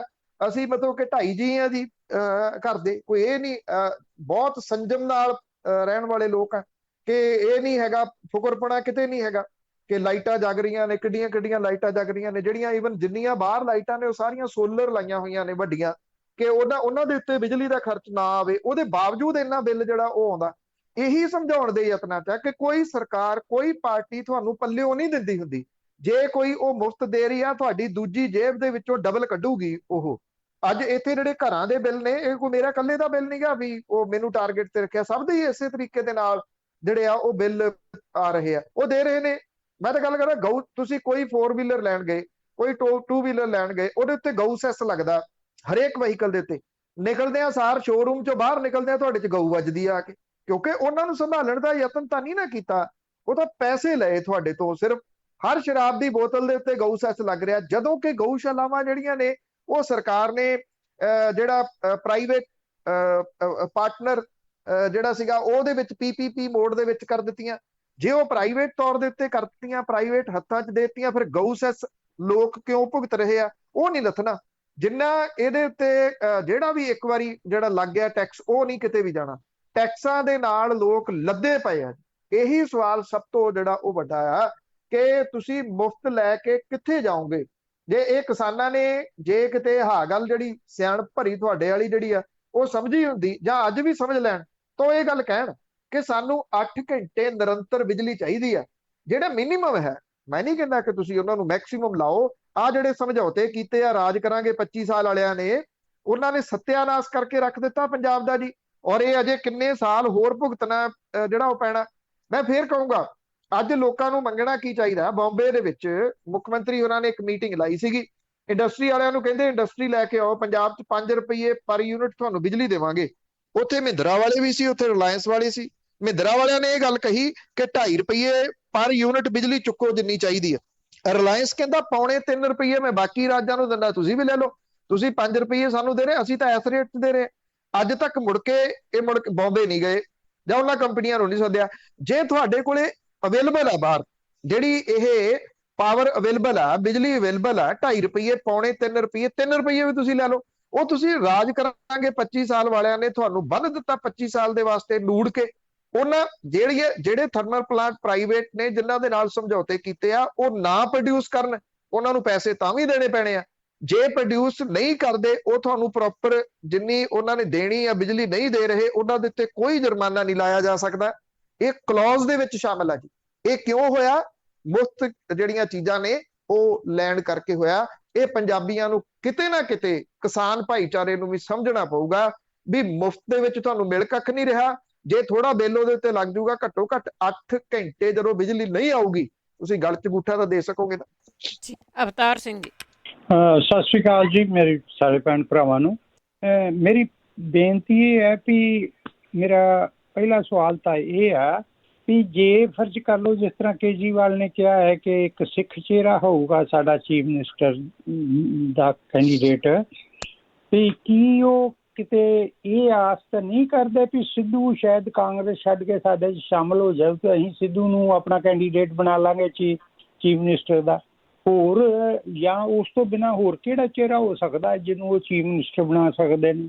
ਦੂਜਾ ਸਵਾਲ ਇਹ ਆ ਕਿ ਜੇ ਕਿਸਾਨ ਗੌਰਮੈਂਟ ਨੂੰ ਜਿਸ ਤਰ੍ਹਾਂ ਗੌਰਮੈਂਟ ਕਹਿੰਦੀ ਹੈ ਵੀ ਅਸੀਂ ਤੁਹਾਨੂੰ 8 ਘੰਟੇ ਬਿਜਲੀ ਦੇਵਾਂਗੇ, ਬਿਜਲੀ ਫ੍ਰੀ ਦੇਵਾਂਗੇ 8 ਘੰਟੇ, ਉਹਦੀ ਬਜਾਏ ਜੇ ਕਿਸਾਨ ਇਹ ਆਖੇ ਵੀ ਨਹੀਂ ਤੁਸੀਂ ਸਾਨੂੰ 24 ਘੰਟੇ ਬਿਜਲੀ ਦਿਓ, ਅਸੀਂ ਤੁਹਾਡੇ ਕੋਲ ਫ੍ਰੀ ਬਿਜਲੀ ਨਹੀਂ ਲੈਣੀ, ਤੁਸੀਂ ਸਾਡੇ ਕੋਲ ਬਿੱਲ ਲਓ ਤੇ ਸਾਨੂੰ 24 ਘੰਟੇ ਬਿਜਲੀ ਦਿਓ, ਤਾਂ ਉਹਨੂੰ 3 ਮੋਟਰਾਂ ਦੀ ਬਜਾਏ ਇੱਕੋ ਮੋਟਰ ਨਾਲ ਉਹਦਾ ਕੰਮ ਸਰ ਸਕਦਾ ਹੈ। ਤੇ 2 ਮੋਟਰਾਂ ਲਾਉਣ ਲਈ ਘੱਟੋ ਘੱਟ ਉਹਨੂੰ 4 ਤੋਂ 6 ਲੱਖ ਰੁਪਈਆ ਇਨਵੈਸਟ ਕਰਨਾ ਪੈਂਦਾ ਹੈ। 4 ਤੋਂ 6 ਲੱਖ ਰੁਪਈਏ ਦਾ ਇੰਟਰਸਟ ਜਿਹੜਾ ਵਾ ਉਹ ਜੇ ਉਹਨੂੰ ਬਿੱਲ ਪੇ ਕਰਨਾ ਪਵੇ ਤਾਂ ਉਹਦੇ ਨਾਲੋਂ ਜਿਹੜਾ ਇੰਟਰਸਟ ਆ ਉਹ ਜ਼ਿਆਦਾ ਹੋ ਜਾਂਦਾ ਹੈ। ਉਹਦੇ ਨਾਲ ਇੱਕ ਤਾਂ ਬਿਜਲੀ ਬੋਰਡ ਨੂੰ ਵੀ ਫਾਇਦਾ ਹੋ ਜਾਏ, ਜ਼ਿਮੀਂਦਾਰ ਨੂੰ ਵੀ ਫਾਇਦਾ ਹੋ ਜਾਏ ਜੇ 24 ਘੰਟੇ ਉਹਨੂੰ ਬਿਜਲੀ ਮਿਲੇ ਤੇ ਉਹ ਦੋਵੇਂ ਧਿਰਾਂ ਹੀ ਕੰਮ ਸੌਖਾ ਹੋ ਜਾਵੇ। ਸੋ ਜ਼ਿਮੀਂਦਾਰ ਜੇ ਅਕਲ ਤੋਂ ਕੰਮ ਲਵੇ ਤੇ ਮੇਰਾ ਇਹ ਸੋਚਣਾ ਵਾ ਕਿ ਜ਼ਿਮੀਂਦਾਰ ਨੂੰ ਡਿਮਾਂਡ ਕਰਨੀ ਚਾਹੀਦੀ ਵੀ ਸਾਨੂੰ 24 ਘੰਟੇ ਬਿਜਲੀ ਦਿਓ, ਅਸੀਂ ਬਿੱਲ ਦੇਵਾਂਗੇ, ਅਸੀਂ ਫ੍ਰੀ ਬਿਜਲੀ ਨਹੀਂ ਲੈਣੀ। ਸਤਿ ਸ਼੍ਰੀ ਅਕਾਲ ਜੀ। ਦੇਖੋ, ਇਹ ਸੁਝਾਅ ਆ ਤੁਹਾਡਾ। ਮੈਂ ਪਹਿਲਾਂ ਹੁਣੇ ਇਸੇ ਹੀ ਮਾਮਲੇ ਦੇ ਉੱਤੇ ਜਵਾਬ ਜਿਹੜਾ ਜੀ ਉਹ ਦੇ ਕੇ ਹਟਿਆ। ਇਹ ਉਹੀ ਜਵਾਬ ਆ ਇਹਦਾ, ਉਹਨੂੰ ਤੁਸੀਂ ਹੋਪਫੁਲੀ ਸੁਣ ਲਿਆ ਹੋਣਾ। ਤੁਸੀਂ ਜੇ ਫੋਨ ਦੇ ਉੱਤੇ ਵੀ ਸੀ ਤਾਂ ਤੁਹਾਨੂੰ ਸੁਣਦਾ ਹੋਊਗਾ। ਜਿਹੜਾ ਚਿਹਰੇ ਦੀ ਗੱਲ ਜਿਹੜੀ ਉਹ ਕੀਤੀ ਆ, ਸਵਾਲ ਇਹ ਆ ਕਿ ਇਹ ਜਿਹੜਾ ਤੁਹਾਡਾ ਦੂਜਾ ਸਵਾਲ ਹੈ ਉਹਦੇ ਵਿੱਚ ਪਹਿਲੇ ਸਵਾਲ ਦਾ ਜਵਾਬ ਹੈ ਕਿ ਮੁੱਦਿਆਂ ਦੀ ਰਾਜਨੀਤੀ ਹੋਊਗੀ ਜਾਂ ਚਿਹਰਿਆਂ ਦੀ ਰਾਜਨੀਤੀ ਹੋਊਗੀ। ਠੀਕ ਹੈ ਨਾ ਜੀ। ਜੇ ਤਾਂ ਮੁੱਦਿਆਂ ਦੀ ਰਾਜਨੀਤੀ ਹੋਣੀ ਆ ਤੇ ਪੰਜਾਬ ਉਹ ਬਚਣ ਵਾਲੇ ਪਾਸੇ ਨੂੰ ਤੁਰ ਸਕਦਾ। ਜੇ ਚਿਹਰਿਆਂ ਦੀ ਰਾਜਨੀਤੀ ਹੋਣੀ ਆ, ਇਹ ਬੜਾ ਚੰਗਾ ਲੱਗਿਆ ਹੋਣਾ ਬਹੁਤ ਸਾਰਿਆਂ ਨੂੰ ਇਹ ਜਵਾਬ ਸੁਣ ਕੇ ਕਿ ਅੱਛਾ ਹਾਂ ਠੀਕ ਹੈ। ਉਹ ਕਹਿੰਦੇ ਇੱਕ ਖਿੱਤਾ ਹੈਗਾ ਜਿੱਥੇ ਕਿ ਸਿੱਖ ਆਪਣਾ ਮੁੱਖ ਮੰਤਰੀ ਬਣਾ ਸਕਦੇ ਆ, ਤੇ ਅਸੀਂ ਵੀ ਇਹ ਹੱਕ ਉਹਨਾਂ ਦਾ ਖੋਣਾ ਨਹੀਂ ਕਿ ਸਿੱਖ ਚਿਹਰਾ ਜਿਹੜਾ ਜੀ ਉਹ ਹੋਵੇ। ਕੁਝ ਗਲਤ ਨਹੀਂ ਗਾ ਇਹਦੇ ਵਿੱਚ ਸਿੱਖ ਫੇਸ ਦੇ ਉੱਤੇ, ਜਾਂ ਨਾ ਇਸ ਚੀਜ਼ ਦੇ ਉੱਤੇ ਕੋਈ ਇਤਰਾਜ਼ ਹੈ ਕਿ ਜੇ ਪਾਰਟੀ ਇਹ ਕਹਿੰਦੀ ਆ ਕਿ ਸਾਡਾ ਡਿਪਟੀ ਮੁੱਖ ਮੰਤਰੀ ਦਲਿਤ ਭਾਈਚਾਰੇ ਚੋਂ ਹੋਊਗਾ, ਇੱਕ ਫਿਰ ਪਾਰਟੀ ਕਹਿੰਦੀ ਆ ਕਿ ਸਾਡਾ ਜਿਹੜਾ ਮੁੱਖ ਮੰਤਰੀ ਆ ਉਹ ਦਲਿਤ ਹੋਊਗਾ, ਇਹਦੇ ਉੱਤੇ ਵੀ ਕੋਈ ਇਤਰਾਜ਼ ਨਹੀਂ ਗਾ। ਜੇ ਕੱਲ ਨੂੰ ਕੋਈ ਸੁਨੀਲ ਜਾਖੜ ਵਰਗਾ ਜਿਹੜਾ ਉਹ ਵਿਅਕਤੀ ਮੁੱਖ ਮੰਤਰੀ ਬਣਦਾ, ਸੱਚੀ ਪੁੱਛੋ ਪਰਸਨਲੀ ਹੋ ਸਕਦਾ ਕਿਸੇ ਨੂੰ ਚੁੱਭੇ ਗੱਲ, ਉਹ ਸਿਆਣਾ ਇੱਕ ਲੀਡਰ ਹੈ। ਉਹ ਸਿਰਫ ਇਸ ਕਰਕੇ ਨਹੀਂ ਮੁੱਖ ਮੰਤਰੀ ਜਿਹੜਾ ਉਹ ਬਣ ਸਕਦਾ ਕਿ ਉਹ ਸਿੱਖ ਨਹੀਂਗਾ। ਠੀਕ ਹੈ ਨਾ ਜੀ। ਜੇ ਇਸ ਕਰਕੇ ਨਹੀਂ ਬਣ ਸਕਦਾ ਤਾਂ ਫਿਰ ਉਹਦੀ ਸਿਆਣਪ ਦਾ ਵੀ ਕੀ ਫਾਇਦਾ ਜੀ। ਅੱਜ ਸਾਨੂੰ ਮੁੱਦਿਆਂ ਦੀ ਰਾਜਨੀਤੀ ਦੀ ਲੋੜ ਹੈ। ਇਹ ਜਿਹੜੇ ਮੁੱਦੇ ਉਭਾਰੇ ਜਾ ਰਹੇ ਨੇ ਨਾ, ਜੇ ਤੁਸੀਂ ਉਹਦੀ ਉਲਝਣ ਚ ਪਏ ਹੋਏ ਹੋ ਤੇ ਇਹਦਾ ਮਤਲਬ ਸਿਆਸੀ ਪਾਰਟੀਆਂ ਸਫਲ ਨੇ ਇਸ ਕੰਮ ਦੇ ਵਿੱਚ। ਉਹ ਸਫਲ ਨੇ ਕਿ ਇਹੀ ਤਾਂ ਉਹ ਚਾਹੁੰਦੀਆਂ ਨੇ ਕਿ ਮੁੱਦਿਆਂ ਦੀ ਰਾਜਨੀਤੀ ਜਿਹੜੀ ਆ ਉਹਨੂੰ ਲਾਂਭੇ ਕਰਕੇ ਚਿਹਰਿਆਂ ਦੀ ਰਾਜਨੀਤੀ ਦੇ ਵਿੱਚ ਲੋਕਾਂ ਨੂੰ ਉਲਝਾ ਲਿਆ ਜਾਵੇ। ਪਹਿਲਾਂ ਜਿਹੜੇ ਹੁਣ ਤੱਕ ਬਣੇ ਆ ਉਹ ਸਿੱਖ ਫੇਸ ਹੀ ਬਣੇ ਨੇ। ਫਿਰ ਉਹਨਾਂ ਨੇ ਸਿੱਖ ਜਿਹੜਾ ਜੀ ਉਹ ਕੀ ਕਰ ਲਿਆ, ਪ੍ਰਕਾਸ਼ ਸਿੰਘ ਬਾਦਲ ਹੋਰਾਂ ਦੀ ਪਾਰਟੀ ਤਾਂ ਪੰਥਕ ਪਾਰਟੀ ਕਹਿੰਦੀ ਆ ਆਪਣੇ ਆਪ ਨੂੰ, ਉਹ ਤਾਂ ਸਿੱਖ ਫੇਸ ਤੋਂ ਵੀ ਉੱਪਰ ਵਾਲੀ ਗੱਲ ਹੈ। ਪੰਥ ਦੇ ਵਿੱਚ ਫਿਰ ਬਣਿਆ ਕੀ, ਸ਼੍ਰੋਮਣੀ ਗੁਰਦੁਆਰਾ ਪ੍ਰਬੰਧਕ ਕਮੇਟੀ ਚ ਕੀ ਬਣਾਤਾ, ਉਹ ਕਿਸੇ ਤੋਂ ਲੁਕਿਆ ਛਿਪਿਆ ਥੋੜੀ ਆ। ਪਿੱਛੇ ਜੇ ਆਪਣੇ ਉੱਪਰ ਵਾਲੇ ਜਿਹੜੇ ਬਟਨ ਨੇ ਕੁੜਤੇ ਦੇ ਖੋਲ ਕੇ ਹੇਠੋਂ ਗਾਤਰਾ ਦਿਖਾਉਂਦੇ ਤਾਂ ਸੁਖਬੀਰ ਸਿੰਘ ਬਾਦਲ ਹੋਰੀ ਵੀ ਵੇਖੇ ਗਏ ਸੀ। ਅੱਜ ਕੱਲ ਲੱਗਦਾ ਨਹੀਂ ਕਿ ਉਹਨਾਂ ਦੇ ਗਾਤਰਾ ਜਿਹੜਾ ਉਹ ਪਾਇਆ ਹੋਇਆ। ਇਹੀ ਤਾਂ ਚੀਜ਼ਾਂ ਨੇ ਸ਼੍ਰੀਮਾਨ ਜੀ, ਇਹੀ ਤਾਂ ਜਿਹੜੇ ਉਹ ਕਾਲਰ ਆਸਟ੍ਰੇਲੀਆ ਤੋਂ ਸਨ ਜਿਹੜੇ ਕਹਿੰਦੇ ਸੀ ਵੀ ਤੁਸੀਂ ਫਰਸਟ੍ਰੇਸ਼ਨ ਜਿਹੜੀ ਉਹ ਕਦੋਂ ਕੱਢਦੇ ਹੋ। ਆਹ ਚੀਜ਼ਾਂ ਫਰਸਟ੍ਰੇਸ਼ਨ ਜਿਹੜੀ ਉਹ ਦਿੰਦੀਆਂ ਨੇ ਜੀ, ਵੀ ਤੁਸੀਂ ਬੋਲਦੇ ਹੋ ਇੰਨਾ ਕਹਿ ਰਹੇ ਹੋ, ਤੁਸੀਂ ਫਿਰ ਉੱਥੇ ਹੀ ਖੜੇ ਹੋ ਜੀ ਕਿ ਸਿੱਖ ਫੇਸ ਕਿਹੜਾ ਹੋ ਸਕਦਾ। ਕੀ ਇਹ ਸਵਾਲ ਹੈ ਅੱਜ ਜਿਹੜਾ ਦੂਜਾ ਜਿਹੜਾ ਤੁਹਾਡਾ ਸਵਾਲ ਹੈ ਉਹ ਐਡਾ ਸ਼ਾਨਦਾਰ ਸੁਝਾਅ ਹੈ, ਜਾਂ ਤਾਂ ਤੁਸੀਂ ਉਸ ਗੱਲ ਦੇ ਉੱਤੇ ਟਿਕੋ ਜਾਂ ਉਸ ਗੱਲ ਦੇ ਉੱਤੇ ਟਿਕੋ ਜਿਹੜਾ ਜੀ ਕੀ ਫੇਸ ਜਿਹੜਾ ਆ ਚਿਹਰੇ ਦੀ ਰਾਜਨੀਤੀ ਆ ਉਹ ਪੰਜਾਬ ਬਦਲ ਸਕਦੀ ਆ। ਮੈਂ ਤੁਹਾਡੇ ਤੋਂ ਪੁੱਛਦਾ ਜੀ, ਨਹੀਂ ਬਦਲ ਸਕਦੀ, ਮੇਰੀ ਜਾਚੇ ਨਹੀਂ ਬਦਲ ਸਕਦੀ। ਔਰ ਜੇ ਬਦਲ ਸਕਦੀ ਹੈ ਕੋਈ ਤਾਂ ਉਹ ਮੁੱਦਿਆਂ ਦੀ ਰਾਜਨੀਤੀ ਜਿਹੜੀ ਆ ਉਹ ਬਦਲ ਸਕੂਗੀ ਇਹਨੂੰ, ਨਹੀਂ ਤਾਂ ਅਦਰਵਾਈਜ਼ ਨਹੀਂ ਇਹ ਬਦਲਿਆ ਜਾ ਸਕਣਾ। ਔਰ ਸਿਆਸੀ ਪਾਰਟੀਆਂ ਇਸ ਗੱਲੋਂ ਇੰਨੀਆਂ ਸ਼ਾਤਰ ਨੇ ਕਿ ਉਹ ਨਵਜ ਪਛਾਣਦੀਆਂ ਨੇ, ਇੱਥੇ ਰਹਿੰਦਿਆਂ ਦੀ ਵੀ ਤੇ ਜਿਹੜੇ ਪੰਜਾਬ ਦਾ ਫਿਕਰ ਕਰਨ ਵਾਲੇ ਬਾਹਰ ਰਹਿੰਦੇ ਨੇ ਉਹਨਾਂ ਦੀ ਵੀ। ਉਹਨਾਂ ਨੇ ਉਲਝਾ ਲਿਆ ਨਾ ਉਸ ਮਾਮਲੇ ਦੇ ਵਿੱਚ। ਜਿਹੜਾ ਦਲਿਤ ਭਾਈਚਾਰਾ ਹੈ ਉਹ ਇਸ ਗੱਲ ਦੇ ਉੱਤੇ ਖੁਸ਼ ਹੋ ਰਿਹਾ ਨਾ ਕਿ ਜੇ ਅਕਾਲੀ ਦਲ ਦੀ ਸਰਕਾਰ ਆ ਗਈ ਤੇ ਸਾਡਾ ਬੰਦਾ ਜਿਹੜਾ ਡਿਪਟੀ ਮੁੱਖ ਮੰਤਰੀ ਬਣੂਗਾ, ਜੇ ਭਾਜਪਾ ਦੀ ਆ ਗਈ ਤੇ ਸਾਡਾ ਜਿਹੜਾ ਬੰਦਾ ਉਹ ਮੁੱਖ ਮੰਤਰੀ ਬਣੂਗਾ। ਕੀ ਉਹਦੇ ਨਾਲ ਦਲਿਤ ਭਾਈਚਾਰੇ ਦੀਆਂ ਸਮੱਸਿਆਵਾਂ ਹੱਲ ਹੋ ਜਾਣਗੀਆਂ? ਜੇ ਇਹਦਾ ਜਵਾਬ ਯੈਸ ਦੇ ਵਿੱਚ ਹੈ ਤੇ ਮੇਰੀ ਜਾਤੇ ਆਪਾਂ ਨੂੰ ਸਭ ਨੂੰ ਇਕੱਠੇ ਹੋ ਕੇ ਇਹ ਕੋਸ਼ਿਸ਼ ਜਿਹੜੀ ਉਹ ਕਰਨੀ ਚਾਹੀਦੀ ਹੈ, ਪੂਰੀ ਇਮਾਨਦਾਰੀ ਨਾਲ ਕੋਸ਼ਿਸ਼ ਕਰਨੀ ਚਾਹੀਦੀ ਹੈ ਵੀ ਬਿਲਕੁਲ ਬਣਾ ਲਓ ਜੇ ਉਹਦੇ ਨਾਲ। ਪਰ ਉਹਦੇ ਲਈ ਤੁਹਾਨੂੰ ਕੋਈ ਜਿਹੜਾ ਕੋਈ ਪੇਪਰ ਤਾਂ ਤੁਸੀਂ ਦਿਖਾਓਗੇ ਨਾ, ਕੋਈ ਰੋਡ ਮੈਪ ਤਾਂ ਦਿਖਾਓਗੇ ਨਾ ਵੀ ਜੇ ਮੰਨ ਲਓ ਦਲਿਤ ਡਿਪਟੀ ਮੁੱਖ ਮੰਤਰੀ ਬਣਦਾ, ਦਲਿਤ ਮੁੱਖ ਮੰਤਰੀ ਬਣਦਾ ਜਾਂ ਸਿੱਖ ਫੇਸ ਕੋਈ ਮੁੱਖ ਮੰਤਰੀ ਬਣਦਾ, ਤੇ ਫਿਰ ਤੁਹਾਡੇ ਕੋਲੇ ਰੋਡ ਮੈਪ ਕੀ ਆ ਜਿਹਦੇ ਰਾਹੀਂ ਉਹ ਜਿੰਨੀਆਂ ਪ੍ਰੋਬਲਮਸ ਨੇ ਸਾਰੀਆਂ ਰਾਤੋਂ ਰਾਤ ਜਾਂ 5 ਸਾਲਾਂ ਦੇ ਵਿੱਚ ਜਿਹੜੀਆਂ ਉਹ ਸੋਲਵ ਕਰ ਦੂਗਾ। ਇਹ ਨਹੀਂ ਪੋਸੀਬਲ ਹੋ ਸਕਣਾ। ਮੇਰੀ ਬੇਨਤੀ ਆ ਕਿ ਜੇ ਮੁੱਦਿਆਂ ਦੀ ਰਾਜਨੀਤੀ ਉਭਾਰੀ ਜਾਵੇ ਤੇ ਪੰਜਾਬ ਦਾ ਕੁਝ ਬਣ ਸਕਦਾ। ਜੇ ਚਿਹਰਿਆਂ ਦੀ ਰਾਜਨੀਤੀ ਦੇ ਉੱਤੇ ਹੀ ਅਸੀਂ ਵੀ ਜਿਹੜਾ ਜੀ ਉਹ ਸਾਰੇ ਲੱਗੇ ਰਹੇ ਫਿਰ ਕੁਝ ਨਹੀਂ ਬਣ ਸਕਦਾ। ਜੋਗਾ ਸਿੰਘ ਜੀ। ਹਾਂਜੀ ਜੋਗਾ ਸਿੰਘ ਜੀ। ਮੈਂ ਇਹ ਗੱਲ ਬੇਨਤੀ ਕਰ ਰਿਹਾ ਜੀ, ਕਹਿਣ ਦਾ ਮਤਲਬ ਵੀ ਹਾਂਜੀ ਤੁਸੀਂ ਰੇਡੀਓ ਤੇ ਨਾ ਸੁਣੋ, ਤੁਸੀਂ ਫੋਨ ਤੇ ਸੁਣੋ। ਹਾਂ ਅੱਛਾ ਭੈਣ ਜੀ, ਗੱਲ ਇਹ ਤਾਂ ਹੈਗੀ ਆ ਵੀ ਹੁਣ ਕੋਈ ਤਾਂ ਕਹਿੰਦਾ ਵੀ ਲੱਤ ਅਸੀਂ ਬਣਾਵਾਂਗੇ, ਕੋਈ ਕਹਿੰਦਾ ਭਾਰਤੀ ਜਨਤਾ ਪਾਰਟੀ ਤੇ ਸਟੂਲ ਬਣਾਵਾਂਗੇ। ਇਹ ਜੇ ਕੋਈ ਕਹਿੰਦਾ ਜੀ ਸਿੱਖ ਚਿਹਰਾ ਹੋਣਾ ਚਾਹੀਦਾ, ਇਹ ਕੇਜਰੀਵਾਲ ਵੀ ਕਹਿੰਦਾ ਮਿਲੀ ਮੁਫਤ ਦੇਣੀ ਹੈਗੀ ਆ। ਇਹ ਮੁਫਤ ਜਿਹੜੀਆਂ ਬਿਜਲੀਆਂ ਦੇਈ ਜਾਂਦੇ ਚੀਮੜੇ ਪੰਜਾਬ ਦੇ ਢਿੱਡ ਭਰਨਗੇ ਜੀ। ਇਹ ਗੱਲ ਤਾਂ ਮੁੱਦਿਆਂ ਦੀ ਕਹਿ ਰਹੀ ਹੈ ਵੀ ਸਾਡੀ ਬਿਜਲੀ ਦਾ ਜਿਹੜਾ ਹੱਲ ਕੀ ਹੋਣਾ ਚਾਹੀਦਾ ਜੀ। ਸਾਡੀ ਜਿਹੜੀ ਮਹਿੰਗਾਈ ਕਿੱਦਾਂ ਘਟੂਗੀ ਜੀ, ਸਾਡੀਆਂ ਜਿਹੜੀਆਂ ਮੁੱਦਿਆਂ ਦੀਆਂ ਕਿੰਨਾ ਪੂਰੀਆਂ ਮੁੱਦੇ ਉਠਾਉਣੇ ਜਿਹੜੇ ਚੀਫ ਕਿਸੇ ਪਾਰਟੀ ਦਾ ਵੀ ਕੋਈ ਅਕਾਲੀ ਸਿੱਖ ਪੰਜਾਬ ਦੇ ਪੰਜਾਬ ਵਿੱਚ ਬਣੇ ਰਹੇ ਜੀ ਕਿਆ ਚਾਹਦੇ ਆਏ ਪੁੱਛਿਆ ਜੀ। ਧੰਨਵਾਦ ਜੀ। ਮੈਂ ਹੁਣੇ ਇਹੀ ਜਵਾਬ ਦੇ ਕੇ ਹਟਿਆ 1 ਮਿੰਟ ਪਹਿਲਾਂ। ਹਾਂਜੀ ਅਵਤਾਰ ਸਿੰਘ ਜੀ। ਸਤਿ ਸ੍ਰੀ ਅਕਾਲ ਭੈਣ ਜੀ, ਸਤਿ ਸ੍ਰੀ ਅਕਾਲ ਪੰਨੂ ਸਾਹਿਬ ਜੀ। ਸਤਿ ਸ਼੍ਰੀ ਅਕਾਲ। ਸਤਿ ਸ਼੍ਰੀ ਅਕਾਲ ਜੀ, ਸਤਿ ਸ਼੍ਰੀ ਅਕਾਲ। ਪੰਨੂ ਸਾਹਿਬ ਜੀ, ਜਿਹੜਾ ਮੈਂ ਸਵਾਲ ਪੁੱਛਣਾ ਸੀ ਵੈਸੇ ਪਹਿਲੇ ਕਾਲਰਾਂ ਨੇ ਪੁੱਛ ਹੀ ਲਿਆ ਤੇ ਤੁਸੀਂ ਬਹੁਤ ਡਿਟੇਲ ਦੇ ਵਿੱਚ ਸਮਝਾ ਦਿੱਤਾ ਕਿ ਅਸੀਂ ਸਿੱਖ ਚਿਹਰਿਆਂ ਤੋਂ ਕੀ ਲੈਣਾ। ਬਥੇਰਾ ਕਿ ਸਿੱਖ ਚਿਹਰਿਆਂ ਨਾਲ ਸਾਡਾ ਮਤਲਬ ਹੈ, ਸਾਨੂੰ ਤਾਂ ਕੁਝ ਸਿਆਣਾ ਲੀਡਰ ਚਾਹੀਦਾ। ਜਿੱਦਾਂ ਤੁਸੀਂ ਜਿਹੜਾ ਬਲਰਾਜ ਕੀ ਆਪਣੇ ਕਾਂਗਰਸ ਦਾ ਪ੍ਰਧਾਨ, ਸੁਨੀਲ ਉਹਦਾ ਜਾਖੜ। ਜ਼ਿਕਰ ਕੀਤਾ, ਸੁਨੀਲ ਜਾਖੜ। ਤੇ ਸਾਨੂੰ ਤਾਂ ਉਹ ਬੰਦਾ ਚਾਹੀਦਾ ਜਿਹੜਾ ਕੋਈ ਸੁਧਾਰ ਲਿਆ ਸਕੇ। ਦੇਖੋ, ਇੱਕ ਆਪਣੇ ਘਰੇ ਗੁਲਜ਼ਾਰ ਸਿੰਘ ਆਇਆ ਸੀ ਜਲੰਧਰ ਦਾ, ਕਾਫੀ ਚਿਰ ਹੋ ਗਿਆ, ਸਿਰਫ 2-4 ਮਹੀਨੇ ਰਿਹਾ ਸੀ, ਤੇ ਉਹ ਕਿੰਨਾ ਹੀ ਕਰਜ਼ਾ ਪੰਜਾਬ ਦਾ ਮਾਫ ਕਰ ਗਿਆ ਸੀ। ਉਹ ਕਿਹੜਾ ਸਿੱਖ ਚਿਹਰਾ ਸੀ? ਤੇ ਸਾਨੂੰ ਇਹ ਸਿੱਖ ਚਿਹਰਾ ਛੱਡ ਕੇ ਸਾਨੂੰ ਕੋਈ ਚੰਗਾ ਇਮਾਨਦਾਰ ਤੇ ਸੂਝਵਾਨ ਬੰਦਾ ਚਾਹੀਦਾ ਜਿਹੜਾ ਪੰਜਾਬ ਨੂੰ ਦਲ ਦੇ ਵਿੱਚ ਫਸੇ ਉਹਨੂੰ ਕੱਢ ਸਕੇ। ਤੇ ਚਲੋ ਤੁਸੀਂ ਬਹੁਤ ਡਿਟੇਲ ਨਾਲ ਦੱਸ ਦਿੱਤਾ। ਪੰਨੂ ਸਾਹਿਬ, ਇੱਕ ਮੇਰਾ ਸਵਾਲ ਹੈ ਕਿ ਇੱਕ ਨਿਰੰਜਨ ਸਿੰਘ ਨੇ ਇਹਦੇ ਆਪਣੇ ਮਜੀਠੀਆ ਦੀ ਬੜੀ ਲੰਬੀ ਚੌੜੀ ਇਨਵੈਸਟੀਗੇਸ਼ਨ ਕੀਤੀ ਸੀ ਡਰੱਗ ਮਾਮਲੇ 'ਚ, ਉਹ ਬਸ ਮੁੜ ਕੇ ਸੁਣੀ ਨਹੀਂ ਜੀ ਕੋਈ ਗੱਲ, ਨਾ ਨਿਰੰਜਨ ਸਿੰਘ ਦੀ ਤੇ ਨਾ ਮਜੀਠੀਆ ਦੀ। ਕੀ ਬਣਿਆ ਜੀ ਉਹਦਾ? ਭੈਣ ਜੀ ਮਾੜਾ ਸੁਣ ਲੈਂਦੇ। Thank you. ਉਹ ਸਾਬਕਾ ਪ੍ਰਧਾਨ ਮੰਤਰੀ ਨਰੇਸ਼ ਕੁਮਾਰ ਗੁਜਰਾਲ ਸੀ ਜਿਨ੍ਹਾਂ ਦਾ ਤੁਸੀਂ ਜ਼ਿਕਰ ਕਰ ਰਹੇ ਹੋ। ਇਹ ਬਿਲਕੁਲ ਤੁਹਾਡੀ ਗੱਲ ਠੀਕ ਆ। ਇਹ ਤਸ਼ਬੀਹ ਤੁਹਾਡੀ ਸਹੀ ਆ। ਨਿਰੰਜਨ ਸਿੰਘ ਹੋਰੀ ਰਿਟਾਇਰ ਹੋ ਗਏ ਇਨਫੋਰਸਮੈਂਟ ਡਾਇਰੈਕਟੋਰੇਟ ਦੇ ਵਿੱਚੋਂ, ਤੇ ਜਿਹੜੀ ਉਹ ਇਨਵੈਸਟੀਗੇਸ਼ਨ ਰਿਪੋਰਟ ਹੈ ਉਹ ਪਈ ਆ ਜੀ ਹਾਈ ਕੋਰਟ ਦੇ ਵਿੱਚ। ਉਹਦੇ ਨਾਲ 2 ਲਿਫਾਫੇ ਹੋਰ ਪਏ ਆ। ਚਲੋ ਕੱਲੇ ਲਿਫਾਫੇ ਦਾ ਕਈ ਵਾਰੀ ਜੀ ਨਹੀਂ ਲੱਗਦਾ, 3 ਲਿਫਾਫੇ ਨੇ। ਇੱਕ ਲਿਫਾਫਾ ਸਿਧਾਰਥ ਚੱਟੋਪਾਧਿਆਏ ਹੋਰਾਂ ਦਾ ਹੈ, ਜਿਹੜੇ ਕਿ ਡੀਜੀਪੀ ਨੇ ਪੰਜਾਬ ਦੇ ਵਿੱਚ ਖੋਡੇ ਲਾਈਨ ਲਾਏ ਹੋਏ ਨੇ। ਹਾਈ ਕੋਰਟ ਨੇ ਉਹਨਾਂ ਦੇ ਆਧਾਰ ਤੇ ਸਿੱਟ ਬਣਾ ਕੇ ਜਾਂਚ ਕਰਵਾਈ ਸੀ। ਇੱਕ ਲਿਫਾਫਾ ਹੈ ਜੀ ਹਰਪ੍ਰੀਤ ਸਿੰਘ ਸਿੱਧੂ ਹੋਰਾਂ ਦਾ, ਉਹ ਪਿਛਲੇ ਕੁਝ ਮਹੀਨਿਆਂ ਤੋਂ ਅਮਰੀਕਾ ਪੜ੍ਹਨ ਗਏ ਹੋਏ ਆ, ਆਉਣ ਵਾਲੇ ਆ। ਲਿਫਾਫਾ ਅਜੇ ਤੱਕ ਨਹੀਂ ਖੁੱਲਿਆ। ਇਹ ਤਿੰਨੇ ਲਿਫਾਫੇ ਜਿਹੜੇ ਨੇ, ਇਹਨਾਂ ਨੂੰ ਇਹ ਨਾ ਖੁੱਲ ਸਕਣ, ਇਹਦੇ ਵਾਸਤੇ ਭਰਪੂਰ ਯਤਨ ਜਿਹੜੇ ਜੀ ਉਹ ਕਰ ਰਹੇ ਨੇ ਪੰਜਾਬ ਦੇ advocate general Atul Nanda and group. ਜਿਹੜਾ ਜਿੰਨੇ ਸਰਕਾਰੀ ਵਕੀਲ ਨੇ ਉਹ ਪੂਰੀ ਕੋਸ਼ਿਸ਼ ਕਰ ਰਿਹਾ ਕਿ ਇਹ ਲਿਫਾਫੇ ਨਾ ਹੀ ਖੁੱਲਣ। ਜਿੱਦਣ ਖੁੱਲ ਗਏ ਇਹ ਨਹੀਂ ਪਤਾ ਉਹਦੇ ਵਿੱਚੋਂ ਕੀ ਨਿਕਲਣਾ ਜੀ। ਪੰਜਾਬ ਤੋਂ ਨੇ ਜੀ ਮੰਗਲ ਸਿੰਘ ਜੀ। ਮੰਗਲ ਸਿੰਘ ਜੀ, ਸਤਿ ਸ਼੍ਰੀ ਅਕਾਲ। ਸਤਿ ਸ਼੍ਰੀ ਅਕਾਲ। ਸਤਿ ਸ਼੍ਰੀ ਅਕਾਲ ਜੀ। ਸਤਿ ਸ਼੍ਰੀ ਅਕਾਲ ਭੈਣ ਜੀ।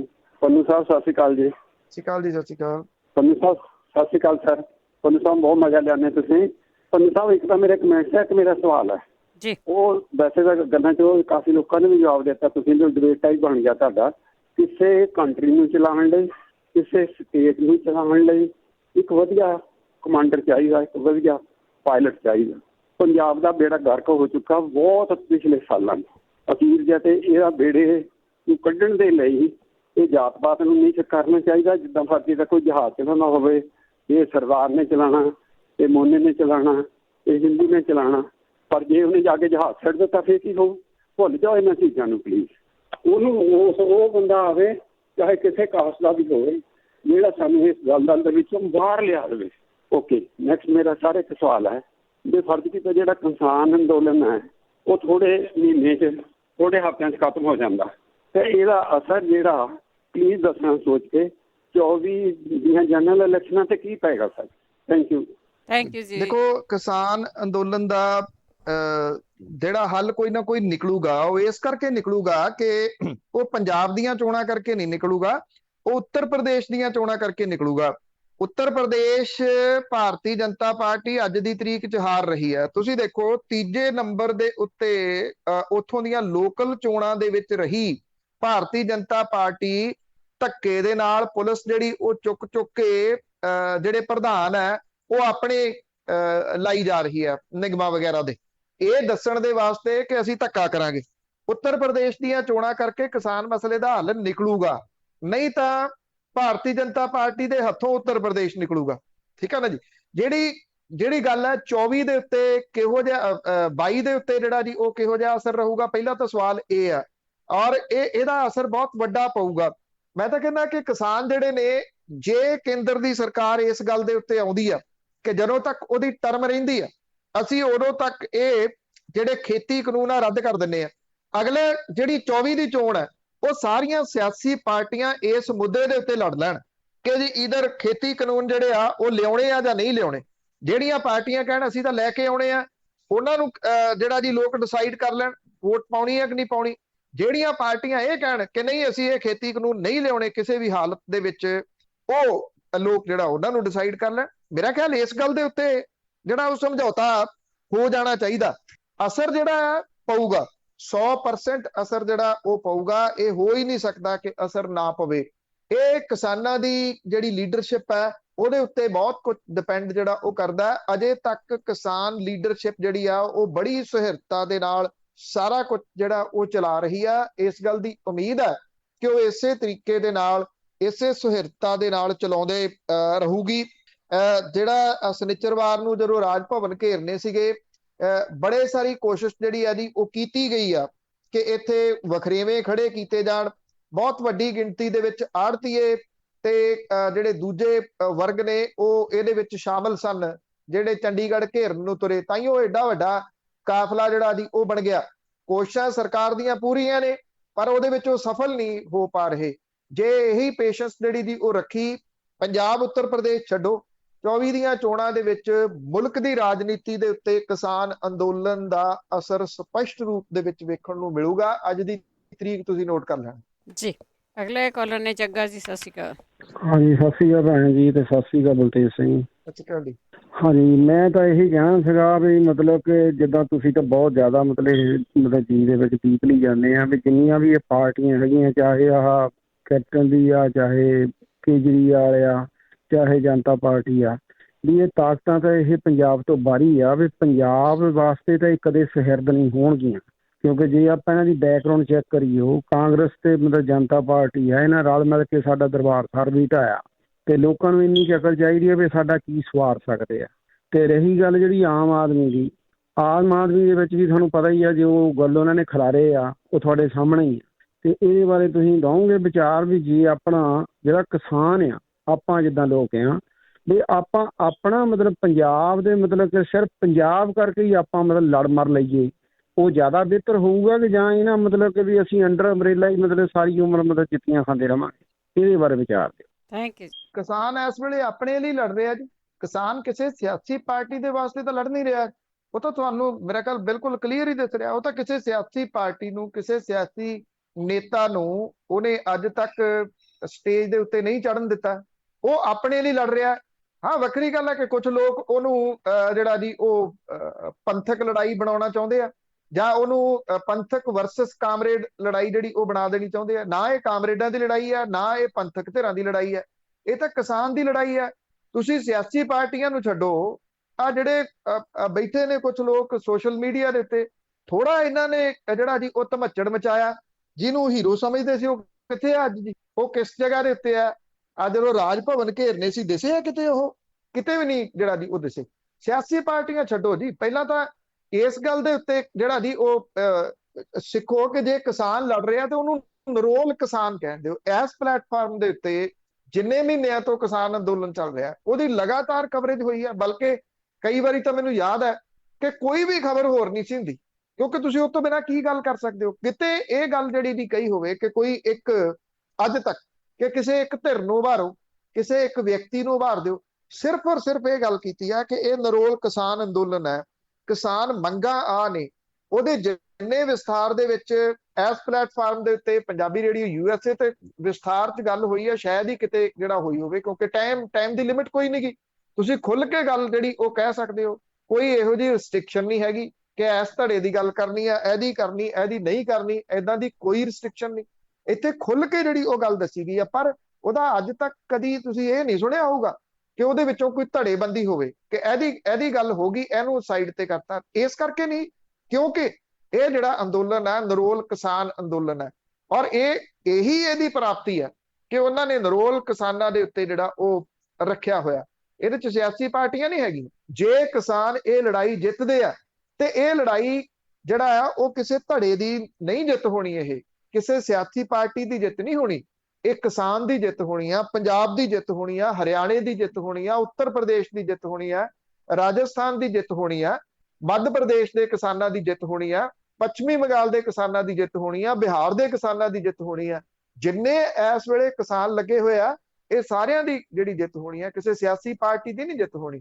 ਇਸ ਕਰਕੇ ਇਸੇ ਲਈ ਇਹ ਗੱਲ ਜਿਹੜੀ ਬਾਰ-ਬਾਰ ਕਹਿੰਦੇ ਆ ਕਿ ਕਿਰਪਾ ਕਰਕੇ ਇਹਨੂੰ ਕਿਸਾਨ ਅੰਦੋਲਨ ਰਹਿਣ ਦਿਓ, ਇਹਨੂੰ ਕੋਈ ਹੋਰ ਰੰਗਤ ਜਿਹੜੀ ਆ ਉਹ ਨਾ ਦਿਓ। ਤੇ ਇਹ ਨਿਰੋਲ ਆ ਇਸ ਵੇਲੇ, ਅਜੇ ਤੱਕ ਵੀ ਉਹ ਨਿਰੋਲ ਗੈਰ ਸਿਆਸੀ ਚੱਲ ਰਿਹਾ। ਜੀ ਮਹੇਸ਼ਿੰਦਰ ਜੀ। ਹਾਂਜੀ, ਸਤਿ ਸ਼੍ਰੀ ਅਕਾਲ ਜੀ ਪੰਨੂ ਸਾਹਿਬ, ਮੈਂ ਭੈਣ ਜੀ ਸਤਿ ਸ਼੍ਰੀ ਅਕਾਲ। ਸਤਿ ਸ਼੍ਰੀ ਅਕਾਲ ਜੀ, ਸਤਿ ਸ਼੍ਰੀ ਅਕਾਲ ਸਰ। ਪੰਨੂ ਸਾਹਿਬ, ਤੁਸੀਂ ਹੁਣੇ ਗੱਲ ਕਰਕੇ ਗਏ ਹੋ ਕਿਸਾਨ ਅੰਦੋਲਨ ਦੀ ਵੀ ਇਹ ਨਰੋਲ ਹੈ, ਪਰ ਤੁਹਾਨੂੰ ਨਹੀਂ ਲੱਗਦਾ ਵੀ ਜਿਹੜੇ ਕਿਸਾਨ ਨੇ ਜਿੰਨਾ ਚਿਰ ਅੰਦੋਲਨ 'ਚ ਬੈਠੇ ਆ ਉੱਥੇ ਤਾਂ ਨਰੋਲ ਆਪਦੀਆਂ ਮੰਗਾਂ ਵਾਸਤੇ ਡਟੇ ਹੋਏ ਨੇ, ਪਰ ਜਦੋਂ ਆਪਦੇ ਪਿੰਡਾਂ 'ਚ ਵਾਪਸ ਆ ਜਾਂਦੇ ਆ ਕਿਤੇ ਨਾ ਕਿਤੇ ਉਹ ਜ਼ਰੂਰ ਸਿਆਸੀ ਪਾਰਟੀਆਂ ਨਾਲ ਬੱਝੇ ਹੋਏ ਆ। ਤੁਸੀਂ ਇਸ ਗੱਲ ਤੋਂ ਮੁਨੱਕਰ ਨਹੀਂ। ਪਿੰਡਾਂ ਦੇ ਵਿੱਚ ਹਜੇ ਵੀ ਜਿੰਨੇ ਕਿਸਾਨ ਨੇ, ਕਿਉਂਕਿ ਕਿਸਾਨਾਂ ਦਾ ਕੋਈ ਸਿਆਸੀ ਵਿੰਗ ਨਹੀਂ ਹੈਗਾ, ਜਿੰਨਾ ਚਿਰ ਕਿਸਾਨਾਂ ਦਾ ਕੋਈ ਸਿਆਸੀ ਵਿੰਗ ਨਹੀਂ, ਪਿੰਡਾਂ ਦੇ ਵਿੱਚ ਉਹਨਾਂ ਦੀ ਵਿਚਾਰਧਾਰਾ ਉਹੀ ਹੈ। ਕਈ ਕਾਂਗਰਸ ਨਾਲ ਜੁੜੇ ਆ, ਕਈ ਉਹਦੇ ਨਾਲ ਜੁੜੇ ਆ, ਤੇ ਇਹਦੇ ਬਾਰੇ ਤੁਸੀਂ ਵੱਧ ਚਾਨਣਾ ਪਾ ਸਕਦੇ ਹੋ। ਮੈਂ ਸਵਾਲ ਤੁਹਾਨੂੰ ਤਾਂ ਕੀਤਾ ਕਿਉਂਕਿ ਮੇਰੀ ਪਿੰਡਾਂ 'ਚ ਗੱਲਬਾਤ ਹੁੰਦੀ ਹੈ। ਦੂਜੀ ਗੱਲ ਤੁਸੀਂ ਕੀਤੀ ਚਿਹਰੇ ਦੀ ਤੇ ਮੁੱਦਿਆਂ ਦੀ, ਪੰਜਾਬ ਦੇ ਮੁੱਦਿਆਂ ਦੀ ਤੇ ਚਿਹਰੇ ਦੀ। ਪੰਜਾਬ ਦੇ ਵਿੱਚ ਮੇਰਾ ਖਿਆਲ, ਮੈਂ ਸਰਦਾਰ ਕਪੂਰ ਸਿੰਘ ਬਾਰੇ ਪੜ੍ਹਿਆ ਕਾਫੀ, ਜੋ ਕੁਛ ਉਹਨਾਂ ਨਾਲ ਨਹਿਰੂ ਤੇ ਪਟੇਲ ਨੇ ਕੀਤਾ, ਉਸ ਵੇਲੇ ਦੀਆਂ ਅਦਾਲਤਾਂ ਦੇ ਵੀ, ਈਵਨ ਸੁਪਰੀਮ ਕੋਰਟ ਦੇ ਅਦਾਲਤ ਦੇ ਵੀ ਜੱਜ ਤੱਕ ਉਹਨਾਂ ਦੇ ਖਿਲਾਫ ਹੋ ਗਏ ਕਿਉਂਕਿ ਉਹਨਾਂ ਨੂੰ ਉੱਤੋਂ ਹੁਕਮ ਸੀ। ਅੱਜ ਅਸੀਂ ਚਿਹਰੇ ਦੀ ਗੱਲ ਕਰਦੇ ਹਾਂ। ਚਿਹਰਾ ਸਾਨੂੰ ਪੰਜਾਬ 'ਚੋਂ ਹੀ ਲੱਭਣਾ ਪਊਗਾ ਕਿ ਅਸੀਂ ਬਾਹਰੋਂ ਲਿਆ ਕੇ ਕਿਸੇ ਬੰਦੇ ਨੂੰ ਪੰਜਾਬ 'ਚ ਬਹਾ ਦਿਆਂਗੇ? ਇਹ ਤਾਂ ਫਿਰ ਉਹੀ ਗੱਲ ਹੋ ਗਈ ਜੀ। ਫਿਰ ਜੇ ਕੋਈ ਸਿਆਸੀ ਪਾਰਟੀਆਂ ਜਿਹੜੀਆਂ ਨੇ, ਖੇਤਰੀ ਪਾਰਟੀਆਂ, ਦੂਜੀਆਂ ਸਟੇਟਾਂ ਦੀਆਂ ਖੇਤਰੀ ਪਾਰਟੀਆਂ, ਉਹ ਪੰਜਾਬ ਵੱਲ ਨੂੰ ਭੱਜਣਗੀਆਂ ਕਿਉਂਕਿ ਉਹਨਾਂ ਨੂੰ ਪਤਾ ਪੰਜਾਬ ਦੇ ਵਿੱਚ ਰੌਲਾ ਪਿਆ। ਪੰਜਾਬ ਦੇ ਵਿੱਚ ਅਸੀਂ ਵੱਧ ਤੋਂ ਵੱਧ ਜਾ ਕੇ ਲੋਕਾਂ ਨੂੰ ਲਾਲਚ ਦਈਏ ਤੇ ਫਿਰ ਅਸੀਂ ਆਪਦੀ ਉੱਥੇ ਸਰਕਾਰ ਬਣਾਈਏ। ਬਾਹਰਲੀ ਕਿਸੇ ਵੀ ਸਟੇਟ ਦੇ ਵਿੱਚ ਮੈਨੂੰ ਦੱਸ ਦਿਓ ਅੱਜ ਤੱਕ ਕੋਈ ਸਿੱਖ ਚਿਹਰਾ ਉੱਥੇ CM ਬਣਿਆ ਹੋਵੇ ਬਾਹਰਲੀ ਸਟੇਟ ਦੇ ਵਿੱਚ, ਜਾਂ ਕੋਈ ਖੇਤਰੀ ਪਾਰਟੀ ਪੰਜਾਬ ਦੀ ਨੇ ਜਾ ਕੇ ਬਾਹਰਲੀ ਕਿਸੇ ਸਟੇਟ 'ਚ ਰਾਜ ਕੀਤਾ ਹੋਵੇ। ਇਹ ਕਿਉਂ ਹੁੰਦਾ ਹੈ? ਜਦੋਂ ਅਸੀਂ ਸਿੱਖੀ ਦੀ ਗੱਲ ਕਰਦੇ ਆ ਤਾਂ ਅਸੀਂ ਕੱਟੜ ਹੋ ਜਾਂਦੇ ਆ ਪੰਨੂ ਸਾਹਿਬ। ਜਦੋਂ ਹਿੰਦੂਵਾਦ ਦੀ ਗੱਲ ਆਉਂਦੀ ਹੈ ਤਾਂ ਉਦੋਂ ਸਾਡੇ ਮੂੰਹ 'ਚ ਘੁੰਗਣੀਆਂ ਪੈ ਜਾਂਦੀਆਂ, ਅਸੀਂ ਚੁੱਪ ਕਰ ਜਾਂਦੇ ਆ। ਮੁਸਲਮਾਨ ਆਪਦੇ ਉਹਦੇ 'ਚ ਕੱਟੜ ਨੇ ਜੀ, ਹਿੰਦੂ ਆਪਦੇ ਉਹਦੇ 'ਚ ਕੱਟੜ ਨੇ, ਪਰ ਜਦੋਂ ਅਸੀਂ ਗੱਲ ਕਰਦੇ ਆ ਕਿਸੇ ਆਪਦੇ ਧਰਮ ਦੀ ਜਾਂ ਆਪਦੇ ਕਿਸੇ ਗੱਲ ਦੀ, ਤਾਂ ਫਿਰ ਸਾਨੂੰ ਇਹ ਆ ਜਾਂਦਾ ਜੀ, ਇਸ ਨੂੰ ਤੁਸੀਂ ਸਿਆਸੀ ਉਹ ਰੰਗਤ ਨਾ ਦਿਓ, ਇਸ ਨੂੰ ਧਾਰਮਿਕ ਰੰਗਤ ਨਾ ਦਿਓ। ਇਹ ਕਿਉਂ? ਇਹ ਵਿਤਕਰਾ ਕਿਉਂ ਹੈ ਜੀ? ਕੀ ਗੱਲ ਸਾਡੀ ਸੋਚ ਕਿਤੇ ਬਦਲ ਤਾਂ ਨਹੀਂ ਰਹੀ ਪੰਨੂ ਸਾਹਿਬ? ਜੇ ਸਾਡੀ ਸੋਚ ਬਦਲ ਰਹੀ ਹੈ ਤੇ ਅਸੀਂ ਫਿਰ ਆਪਦੇ ਧਰਮ ਤੋਂ ਪਾਸੇ ਹਟਦੇ ਜਾਂਦੇ ਆ, ਤਾਂ ਫਿਰ ਨੈਚੁਰਲੀ ਆ ਦੂਜੇ ਧਰਮ ਹੈ ਜਿਹੜੇ ਉਹ ਸਾਨੂੰ ਦਬਾਉਣ ਦੀ ਕੋਸ਼ਿਸ਼ ਕਰਨਗੇ। ਮੁਗਲਾਂ ਨੇ ਸਾਨੂੰ, ਤੁਸੀਂ ਇਹ ਜਾਣਦੇ ਹੋ, ਜਿਸਮਾਨੀ ਮਾਰਿਆ, ਪਰ ਹੁਣ ਸਾਡੀ ਜ਼ਮੀਰ ਨੂੰ ਮਾਰਿਆ ਜਾ ਰਿਹਾ। ਇਸ ਗੱਲ ਤੇ ਉਹਨੂੰ ਪ੍ਰਤੱਖ ਇੱਕ ਫੈਸਲਾ ਲੈਣਾ ਪਊਗਾ ਪੰਨੂ ਸਾਹਿਬ। ਤੁਸੀਂ ਪੱਤਰਕਾਰ ਹੋ, ਤੁਸੀਂ ਜਦੋਂ ਵੀ ਗੱਲ ਕਰਦੇ ਹੋ ਤੁਸੀਂ ਚਿਹਰੇ ਤੇ ਮੁੱਦਿਆਂ ਦੀ ਗੱਲ ਕਰਦੇ ਹੋ। ਜਿਹੜੇ ਚਿਹਰੇ ਦੇ ਮੁੱਦਿਆਂ ਦੀ ਗੱਲ ਹੈ, ਮੈਂ ਬਿਲਕੁਲ ਤੁਹਾਡੇ ਨਾਲ ਸਹਿਮਤ ਹਾਂ, ਪਰ ਕੋਈ ਬਾਹਰਲੀ ਸਿਆਸੀ ਪਾਰਟੀ ਆ ਕੇ ਸਾਡੇ ਸਿਰ ਤੇ ਪੰਜਾਬ 'ਚ ਬਹਿ ਜੇ ਤਾਂ ਫਿਰ ਸਾਡੇ ਨਾਲ ਉਹ ਹੋਊਗਾ ਜੋ ਬਾਹਰਲੇ ਸੂਬਿਆਂ 'ਚ ਸਾਡੇ ਨਾਲ ਹੁਣ ਤੱਕ ਹੁੰਦਾ ਆਇਆ, ਤੇ ਜਾਂ ਜੋ ਕਪੂਰ ਸਿੰਘ ਵਰਗੇ ਪੜ੍ਹੇ ਲਿਖੇ ਬੰਦਿਆਂ ਨਾਲ ਹੋਇਆ। ਥੈਂਕ ਯੂ ਜੀ, ਇਹਦੇ ਬਾਰੇ ਚਾਨਣਾ ਪਾਇਆ। ਥੈਂਕ ਯੂ ਜੀ। ਦੇਖੋ, ਇਸ ਤਰ੍ਹਾਂ ਹੈ ਕਿ ਇਹ ਜਿੱਥੋਂ ਤੱਕ ਪੰਜਾਬ ਦੇ ਵਿੱਚੋਂ ਚਿਹਰਾ ਲੱਭਣਾ ਪਊਗਾ, ਮੈਂ ਤੁਹਾਡੇ ਨਾਲ ਐਗਰੀ ਕਰਦਾ ਜੀ 100%। ਮੈਂ ਕਿਤੇ ਨਹੀਂ ਇਹ ਕਿਹਾ ਕਿ ਉਹ ਤੁਸੀਂ ਚਿਹਰਾ ਕੋਈ ਬਾਹਰੋਂ ਲੈ ਆਓਗੇ ਜਾਂ ਦਿਹਾੜੇ ਲਿਆਓਗੇ, ਦਿਹਾੜੇ ਲਿਆ ਕੇ ਤੁਸੀਂ ਇਹ ਕਹੋਗੇ ਕਿ ਤੁਸੀਂ ਇਹਦੇ ਉੱਤੇ ਬਣ ਜਾਓ। ਨੋ, 1% ਵੀ ਨਹੀਂ। ਮੈਂ ਨਿੱਜੀ ਤੌਰ ਦੇ ਉੱਤੇ ਇਹ ਕੋਸ਼ਿਸ਼ ਜਿਹੜੀ ਉਹ ਕਰ ਰਿਹਾ ਕਿ ਜਿਹੜੇ ਪੰਜਾਬ ਦੇ ਪਿੰਡਾਂ ਦੇ ਮੁੰਡੇ ਨੇ ਉਹ ਮੂਹਰੇ ਆਉਣ, ਉਹ ਪੰਚੀ ਸਰਪੰਚੀ ਦੇ ਵਿੱਚ ਮੂਹਰੇ ਆਉਣ, ਉਹ ਹੇਠੋਂ ਸ਼ੁਰੂ ਕਰਨ। ਸਿਆਸੀ ਪਾਰਟੀਆਂ ਨੇ ਜਿਹੜੀ ਲੀਡਰਸ਼ਿਪ ਹੈ ਉਹ ਪਨਪਣ ਨਹੀਂ ਦਿੱਤੀ ਸਾਡੀ, ਜਿਹੜੀ ਉਹ ਉਹਨਾਂ ਦੇ ਪੁੱਤ ਭਤੀਜੇ ਨੇ, ਉਹ ਉਹੀ ਲੈ ਦੇ ਕੇ ਅਸੀਂ ਉਹਨਾਂ ਘੁੰਮਣ ਘੇਰੀਆਂ ਦੇ ਵਿੱਚ ਪਏ ਹੋਏ ਆ। ਜਦੋਂ ਗੁਰੂ ਨਾਨਕ ਸਾਹਿਬ ਨੇ ਇਹ ਸ਼ੁਰੂਆਤ ਕੀਤੀ ਆ ਜਿਹੜੀ ਸਿੱਖੀ ਆ, ਉਹ ਵਿਲੱਖਣ ਕਿਉਂ ਆ? ਇਹਦਾ ਜਵਾਬ ਤੁਸੀਂ ਆਪਣੇ ਆਪ ਤੋਂ ਜਿਹੜਾ ਦੀ ਉਹ ਮੰਗਣਾ। ਹਰ ਕੋਈ ਜਿਹੜਾ ਉਹ ਆਪਣੀ ਗੱਲ ਕਰਦਾ, ਚਾਹੇ ਉਹ ਇੱਕ ਨੁੱਕਰ ਦੇ ਵਿੱਚ ਕਿਸੇ ਕਲੋਨੀ ਦਾ ਗੁਰਦੁਆਰਾ, ਚਾਹੇ ਉਹ ਕਿਸੇ ਪਿੰਡ ਦਾ ਗੁਰਦੁਆਰਾ, ਕਿਸੇ ਸ਼ਹਿਰ ਦਾ, ਵਿਦੇਸ਼ਾਂ ਦੇ ਵਿੱਚ ਜਿੱਥੇ ਵੀ ਜਿਹੜੀ ਅਰਦਾਸ ਹੁੰਦੀ ਆ, ਉਹ ਅਰਦਾਸ ਤੋਂ ਬਾਅਦ ਇੱਕੋ ਹੀ ਚੀਜ਼ ਆ ਨਾ ਕਿ ਨਾਨਕ ਨਾਮ ਚੜ੍ਹਦੀ ਕਲਾ ਤੇਰੇ ਭਾਣੇ ਸਰਬੱਤ ਦਾ ਭਲਾ। ਸਰਬੱਤ ਦਾ ਭਲਾ ਮੰਗਣ ਵਾਲੀ ਕੌਮ ਜਿਹੜੀ ਆ ਉਹ ਕਿਹੜੀ ਆ? ਇਹਦਾ ਜਵਾਬ ਜਿਹੜਾ ਉਹ ਤੁਸੀਂ ਆਪਣੇ ਆਪ ਤੋਂ ਲੱਭਣ ਦੀ ਕੋਸ਼ਿਸ਼ ਕਰਨਾ। ਜਿਨ੍ਹਾਂ ਦਾ ਤੁਸੀਂ ਜ਼ਿਕਰ ਕਰ ਰਹੇ ਹੋ, ਕਿ ਅਸੀਂ ਉਹਨਾਂ ਵਾਂਗੂ ਉਸ ਤਰੀਕੇ ਨਾਲ ਸੋਚਣ ਲੱਗ ਜਾਣਾ? ਉਹਨਾਂ ਨੇ ਤਾਂ ਕਿਤੇ ਦੁਖਿਆਰੀਆਂ ਦੇ ਵਾਸਤੇ ਜਾਂ ਮਾੜੇ ਸਮੇਂ ਦੇ ਉੱਤੇ ਕੋਈ ਲੰਗਰ ਨਹੀਂ ਲਾਏ। ਉਹਨਾਂ ਨੇ ਤਾਂ ਉਦੋਂ ਆਕਸੀਜਨ ਦੇ ਲੰਗਰ ਨਹੀਂ ਲਾਏ ਜਦੋਂ ਆਕਸੀਜਨ ਜਿਹੜੀ ਮਿਲ ਹੀ ਨਹੀਂ ਸੀ ਰਹੀ ਕਿਸੇ ਵੀ ਜਗ੍ਹਾ ਤੋਂ। ਆਕਸੀਜਨ ਦੇ ਲੰਗਰ ਵੀ ਹੋ ਸਕਦੇ ਆ ਇਹ ਵਿਸ਼ਵ ਦੇ ਵਿੱਚ, ਜੇ ਕਿਸੇ ਨੇ ਦੱਸਿਆ ਤੇ ਉਹ ਪਹਿਲੀ ਵਾਰੀ ਇਸ ਭਾਈਚਾਰੇ ਨੇ ਦੱਸਿਆ। ਕਿਉਂ? ਕਿਉਂਕਿ ਉਹਦਾ ਜਿਹੜਾ ਕਨਸੈਪਟ ਆ ਉਹ ਸਰਬੱਤ ਦੇ ਭਲੇ ਵਾਲਾ, ਉਹ ਜਿਹੜਾ ਉਹ ਜਾਤ ਪਾਤ ਤੋਂ ਉੱਪਰ ਉੱਠ ਕੇ ਆ, ਉਹ ਜਾਤ ਪਾਤ ਤੋਂ ਜਿਹੜਾ ਉਹ ਲਾਂਭੇ ਜਾ ਕੇ ਆ। ਠੀਕ ਹੈ ਨਾ? ਸਭੇ ਸਾਂਝੀ ਵਾਲ ਸਦਾਇਨ ਹੋ ਕੋਊ ਨਾ ਦਿਸੇ ਬਾਹਰਾ ਜੀ, ਉਹ ਗੁਰਬਾਣੀ ਹੈ। ਜਾਂ ਤਾਂ ਤੁਸੀਂ ਗੁਰੂ ਨਾਨਕ ਸਾਹਿਬ ਦੀ ਜਿਹੜੀ ਫਿਲਾਸਫੀ ਆ ਉਹਨੂੰ ਲਾਂਭੇ ਕਰਕੇ ਤੁਸੀਂ ਕੱਟੜਵਾਦ ਦੇ ਵਿੱਚ ਜਿਹੜਾ ਜੀ ਉਹ ਚਲੇ ਜਾਓ, ਗੁਰੂ ਨਾਨਕ ਸਾਹਿਬ ਦਾ ਜਨੇਊ ਪਾਉਣ ਤੋਂ ਇਨਕਾਰ ਕਰਨਾ ਉਹ ਕੀ ਆ? ਸਿੱਧ ਗੋਸ਼ਟ ਕੀ ਆ? ਕਦੀ ਉਸ ਚੀਜ਼ ਨੂੰ ਤੁਸੀਂ ਪੜ੍ਹਿਆ ਜੀ? ਜੇ ਪੜ੍ਹਦੇ ਹੋ ਤੇ ਫਿਰ ਮੈਂ ਸਮਝਦਾ ਫਿਰ ਤੁਸੀਂ ਕੱਟੜਵਾਦ ਦੇ ਵਿੱਚ ਜਿਹੜਾ ਵਿਸ਼ਵਾਸ ਨਹੀਂ ਕਰ ਸਕਦੇ। ਜੇ ਕੱਟੜਵਾਦ ਇਸੇ ਤਰੀਕੇ ਨਾਲ ਭਾਰੂ ਹੁੰਦਾ ਗਿਆ, ਅੱਜ ਮੈਂ ਸਮਝਦਾ ਕਿ ਦੁਨੀਆ ਭਰ ਦੇ ਉੱਤੇ ਗੁਰੂ ਨਾਨਕ ਸਾਹਿਬ ਦੇ ਸੰਦੇਸ਼ ਦੀ ਕਿਤੇ ਜ਼ਿਆਦਾ ਲੋੜ ਹੈ, ਜਿਹੜੇ ਕਿ ਕੱਟੜਵਾਦ ਦੇ ਸਭ ਤੋਂ ਅਗੇਂਸਟ ਨੇ ਜੀ, ਸਭ ਤੋਂ ਵਿਰੋਧੀ, ਜਾਂ ਜਿਹੜੇ ਉਹ ਆਵਾਜ਼ ਚੁੱਕਣ ਵਾਲੇ ਜਿਹੜਾ ਜੀ। ਈਵਨ ਇੱਕ ਥੋੜੀ ਜੀ, ਜਿੰਨੀਆਂ ਤੁਸੀਂ ਕਹੋ ਮੈਂ ਮਿਸਾਲਾਂ ਦੇ ਸਕਦਾ। ਸਤੀ ਦੀ ਰਸਮ ਕਿਹਨਾਂ ਦੇ ਵਿੱਚ ਹੁੰਦੀ ਸੀ? ਉਹਨੂੰ ਬੰਦ ਕਰਵਾਉਣ ਵਾਲੇ ਜਿਹੜੇ ਜੀ ਉਹ ਕੌਣ ਨੇ? 9ਵੇਂ ਪਾਤਸ਼ਾਹ ਜਿਹੜੇ ਸੀਗੇ, ਉਹਨਾਂ ਦਾ ਜਿਹੜੀ ਤੁਸੀਂ ਗੱਲ ਕੀਤੀ ਮੁਗਲ ਸਾਮਰਾਜ ਦੀ, ਉਹਨਾਂ ਦੇ ਨਾਲ ਕੀ ਲੈਣਾ ਦੇਣਾ ਸੀ? 10ਵੇਂ ਪਾਤਸ਼ਾਹ ਦੀ ਕਿਹੜੀ ਜ਼ਮੀਨ ਦੀ ਲੜਾਈ ਸੀਗੀ? ਉਹ ਕੱਟੜਵਾਦ ਦੇ ਖਿਲਾਫ ਜਿਹੜਾ ਜੀ ਉਹ ਖੜੇ ਹੋਏ ਆ। ਸ਼੍ਰੀਮਾਨ ਜੀ, ਸਾਡੀ ਹਿਸਟਰੀ ਜਿਹੜੀ ਆ ਉਹ ਕੱਟੜਵਾਦ ਦੇ ਖਿਲਾਫ ਲੜਨ ਦੀ ਆ, ਨਾ ਕਿ ਕੱਟੜਵਾਦ ਬਣਨ ਦੀ। ਹੋ ਸਕਦਾ ਤੁਹਾਨੂੰ ਮੇਰੀਆਂ ਗੱਲਾਂ ਜਿਹੜੀਆਂ ਉਹ ਚੁਭਵੀਆਂ ਲੱਗੀਆਂ ਹੋਣ, ਮੈਂ ਮਾਫੀ ਚਾਹੁੰਦਾ। ਮੇਰਾ ਤੁਹਾਨੂੰ ਹਰਟ ਕਰਨਾ ਨਹੀਂ ਮਕਸਦ ਹੈਗਾ, ਪਰ ਤੁਹਾਨੂੰ ਨਹੀਂ ਲੱਗਦਾ ਕਿ ਜਿਹੜੀ ਗੱਲ ਤੁਸੀਂ ਕਹਿ ਰਹੇ ਹੋ, ਅਸੀਂ ਗੁਰੂ ਨਾਨਕ ਸਾਹਿਬ ਦੀ ਜਿਹੜੀ ਦਿੱਤੀ ਹੋਈ ਫਿਲਾਸਫੀ ਆ, ਅਸੀਂ ਉਹਦੇ ਤੋਂ ਲਾਂਭੇ ਜਾਣਾ ਸ਼ੁਰੂ ਕਰ ਦਿੱਤਾ ਜੀ? ਜਿਹੜੀ ਗੱਲ ਤੁਸੀਂ ਕਹਿ ਰਹੇ ਹੋ ਬਿਲਕੁਲ, ਕਿਉਂਕਿ ਅਸੀਂ ਕੱਟੜ ਹੁੰਦੇ ਤੁਰੇ ਜਾ ਰਹੇ ਹਾਂ। ਜੇ ਕੱਟੜਵਾਦ ਹੀ ਫੈਲਾਉਣਾ ਸੀਗਾ, ਫਿਰ ਗੁਰੂ ਨਾਨਕ ਸਾਹਿਬ ਦੀ ਫਿਲਾਸਫੀ ਜਿਹੜੀ ਜੀ ਉੱਥੇ ਗਲਤ ਹੈ। ਫਿਰ ਅਸੀਂ ਉਹਨੂੰ ਲਾਂਭੇ ਕਰਕੇ ਅਸੀਂ ਆਪੋ ਆਪਣਾ ਉਹ ਜਿਹੜਾ ਕੱਟੜਵਾਦ ਜੋ RSS ਜਾਂ ਦੂਜੇ ਫੈਲਾ ਰਹੇ ਆ, ਉਹਨਾਂ ਵਰਗੀ ਇੱਕ ਧਿਰ ਬਣ ਕੇ ਅਸੀਂ ਵੀ ਸਾਰਾ ਕੁਝ ਉਹੀ ਕਰਨਾ ਸ਼ੁਰੂ ਕਰ ਦਿੰਦੇ ਹਾਂ ਜੀ। ਸੁਰਿੰਦਰ ਸਿੰਘ। ਹਾਂ ਜੀ, ਭੈਣ ਜੀ ਤੇ ਪੰਨੂ ਸਾਹਿਬ, ਸਾਰੇ ਸਰੋਤਿਆਂ ਨੂੰ ਸਤਿ ਸ੍ਰੀ ਅਕਾਲ ਜੀ। ਸਤਿ ਸ਼੍ਰੀ ਅਕਾਲ। ਪੰਨੂ ਸਾਹਿਬ, ਪਹਿਲਾਂ ਤਾਂ ਇਹ ਗੁਰੂ ਗੋਬਿੰਦ ਸਿੰਘ ਜੀ ਨੂੰ ਪੁੱਛਣਾ ਚਾਹੀਦਾ ਵੀ ਪੰਜ ਪਿਆਰੇ ਕਿਉਂ ਬਾਹਰਲੀਆਂ ਸਟੇਟਾਂ ਤੋਂ ਲਿਆਂਦੇ ਸੀ? ਕਿਉਂ ਉਹ ਕੋਈ ਉੜੀਸਾ ਚੋਂ ਆਇਆ ਸੀ, ਕੋਈ ਕਰਨਾਟਕ ਤੋਂ ਆਇਆ, ਕੋਈ ਬਿਦਰ ਤੋਂ ਆਇਆ ਸੀ? ਉਸ ਵੇਲੇ ਸਾਨੂੰ ਪੰਜਾਬ ਚੋਂ ਪੰਜ ਪਿਆਰੇ ਕਾਇਮ ਕਰਨੇ ਚਾਹੀਦੇ। ਦੂਜਾ, ਸਾਨੂੰ ਆਪਣੇ ਗੁਰੂਆਂ ਦੇ ਜਨਮ ਘਰਾਣੇ ਦੇਖਣੇ ਚਾਹੀਦੇ, ਕਿਹੜੇ ਘਰਾਣਿਆਂ 'ਚ ਗੁਰੂਆਂ ਨੇ ਜਨਮ ਲਿਆ ਤੇ ਕਿਹੜਾ ਫਿਰ ਗੁਰੂ ਨਾਨਕ ਨੇ ਸਿੱਖੀ ਦਾ ਜਿਹੜਾ ਉਹਨਾਂ ਘਰਾਣਿਆਂ ਚੋਂ ਬਾਹਰ ਨਿਕਲ ਕੇ ਪੱਥਰ ਰੱਖਿਆ, ਉਸ ਪੱਥਰ ਤੇ ਸਾਨੂੰ ਚੱਲਣਾ ਚਾਹੀਦਾ। ਤੀਜਾ, ਜਿਹੜਾ ਅਸੀਂ ਬਹੁਤ ਸੁਝਾਅ ਦਿੰਦੇ ਆ, ਮੁੱਖ ਮੰਤਰੀ ਲਈ ਦਿੰਦੇ ਆ, ਕੇਜਰੀਵਾਲ ਦੇ ਤੁਹਾਨੂੰ ਬਹੁਤ ਵੀਰੇ ਸੁਝਾਅ ਦਿੰਦੇ ਆ। ਮੇਰੀ ਇੱਕ ਬੇਨਤੀ ਕੱਲ੍ਹ ਨੂੰ ਆਪਾਂ ਸ਼ੁਰੂ ਕਰੀਏ, ਆਪਾਂ ਇੱਦਾਂ ਕਰੀਏ, ਆਪਣੇ ਪਿੰਡਾਂ ਜਿਹੜੇ ਗਰੀਬ ਕਿਸਾਨ ਆ, ਅਮੀਰ ਕਿਸਾਨਾਂ ਨੂੰ ਜ਼ਮੀਨ 70-70 ਹਜ਼ਾਰ ਨੂੰ ਹਾਲੇ ਤੇ ਨਾ ਦੇਈਏ।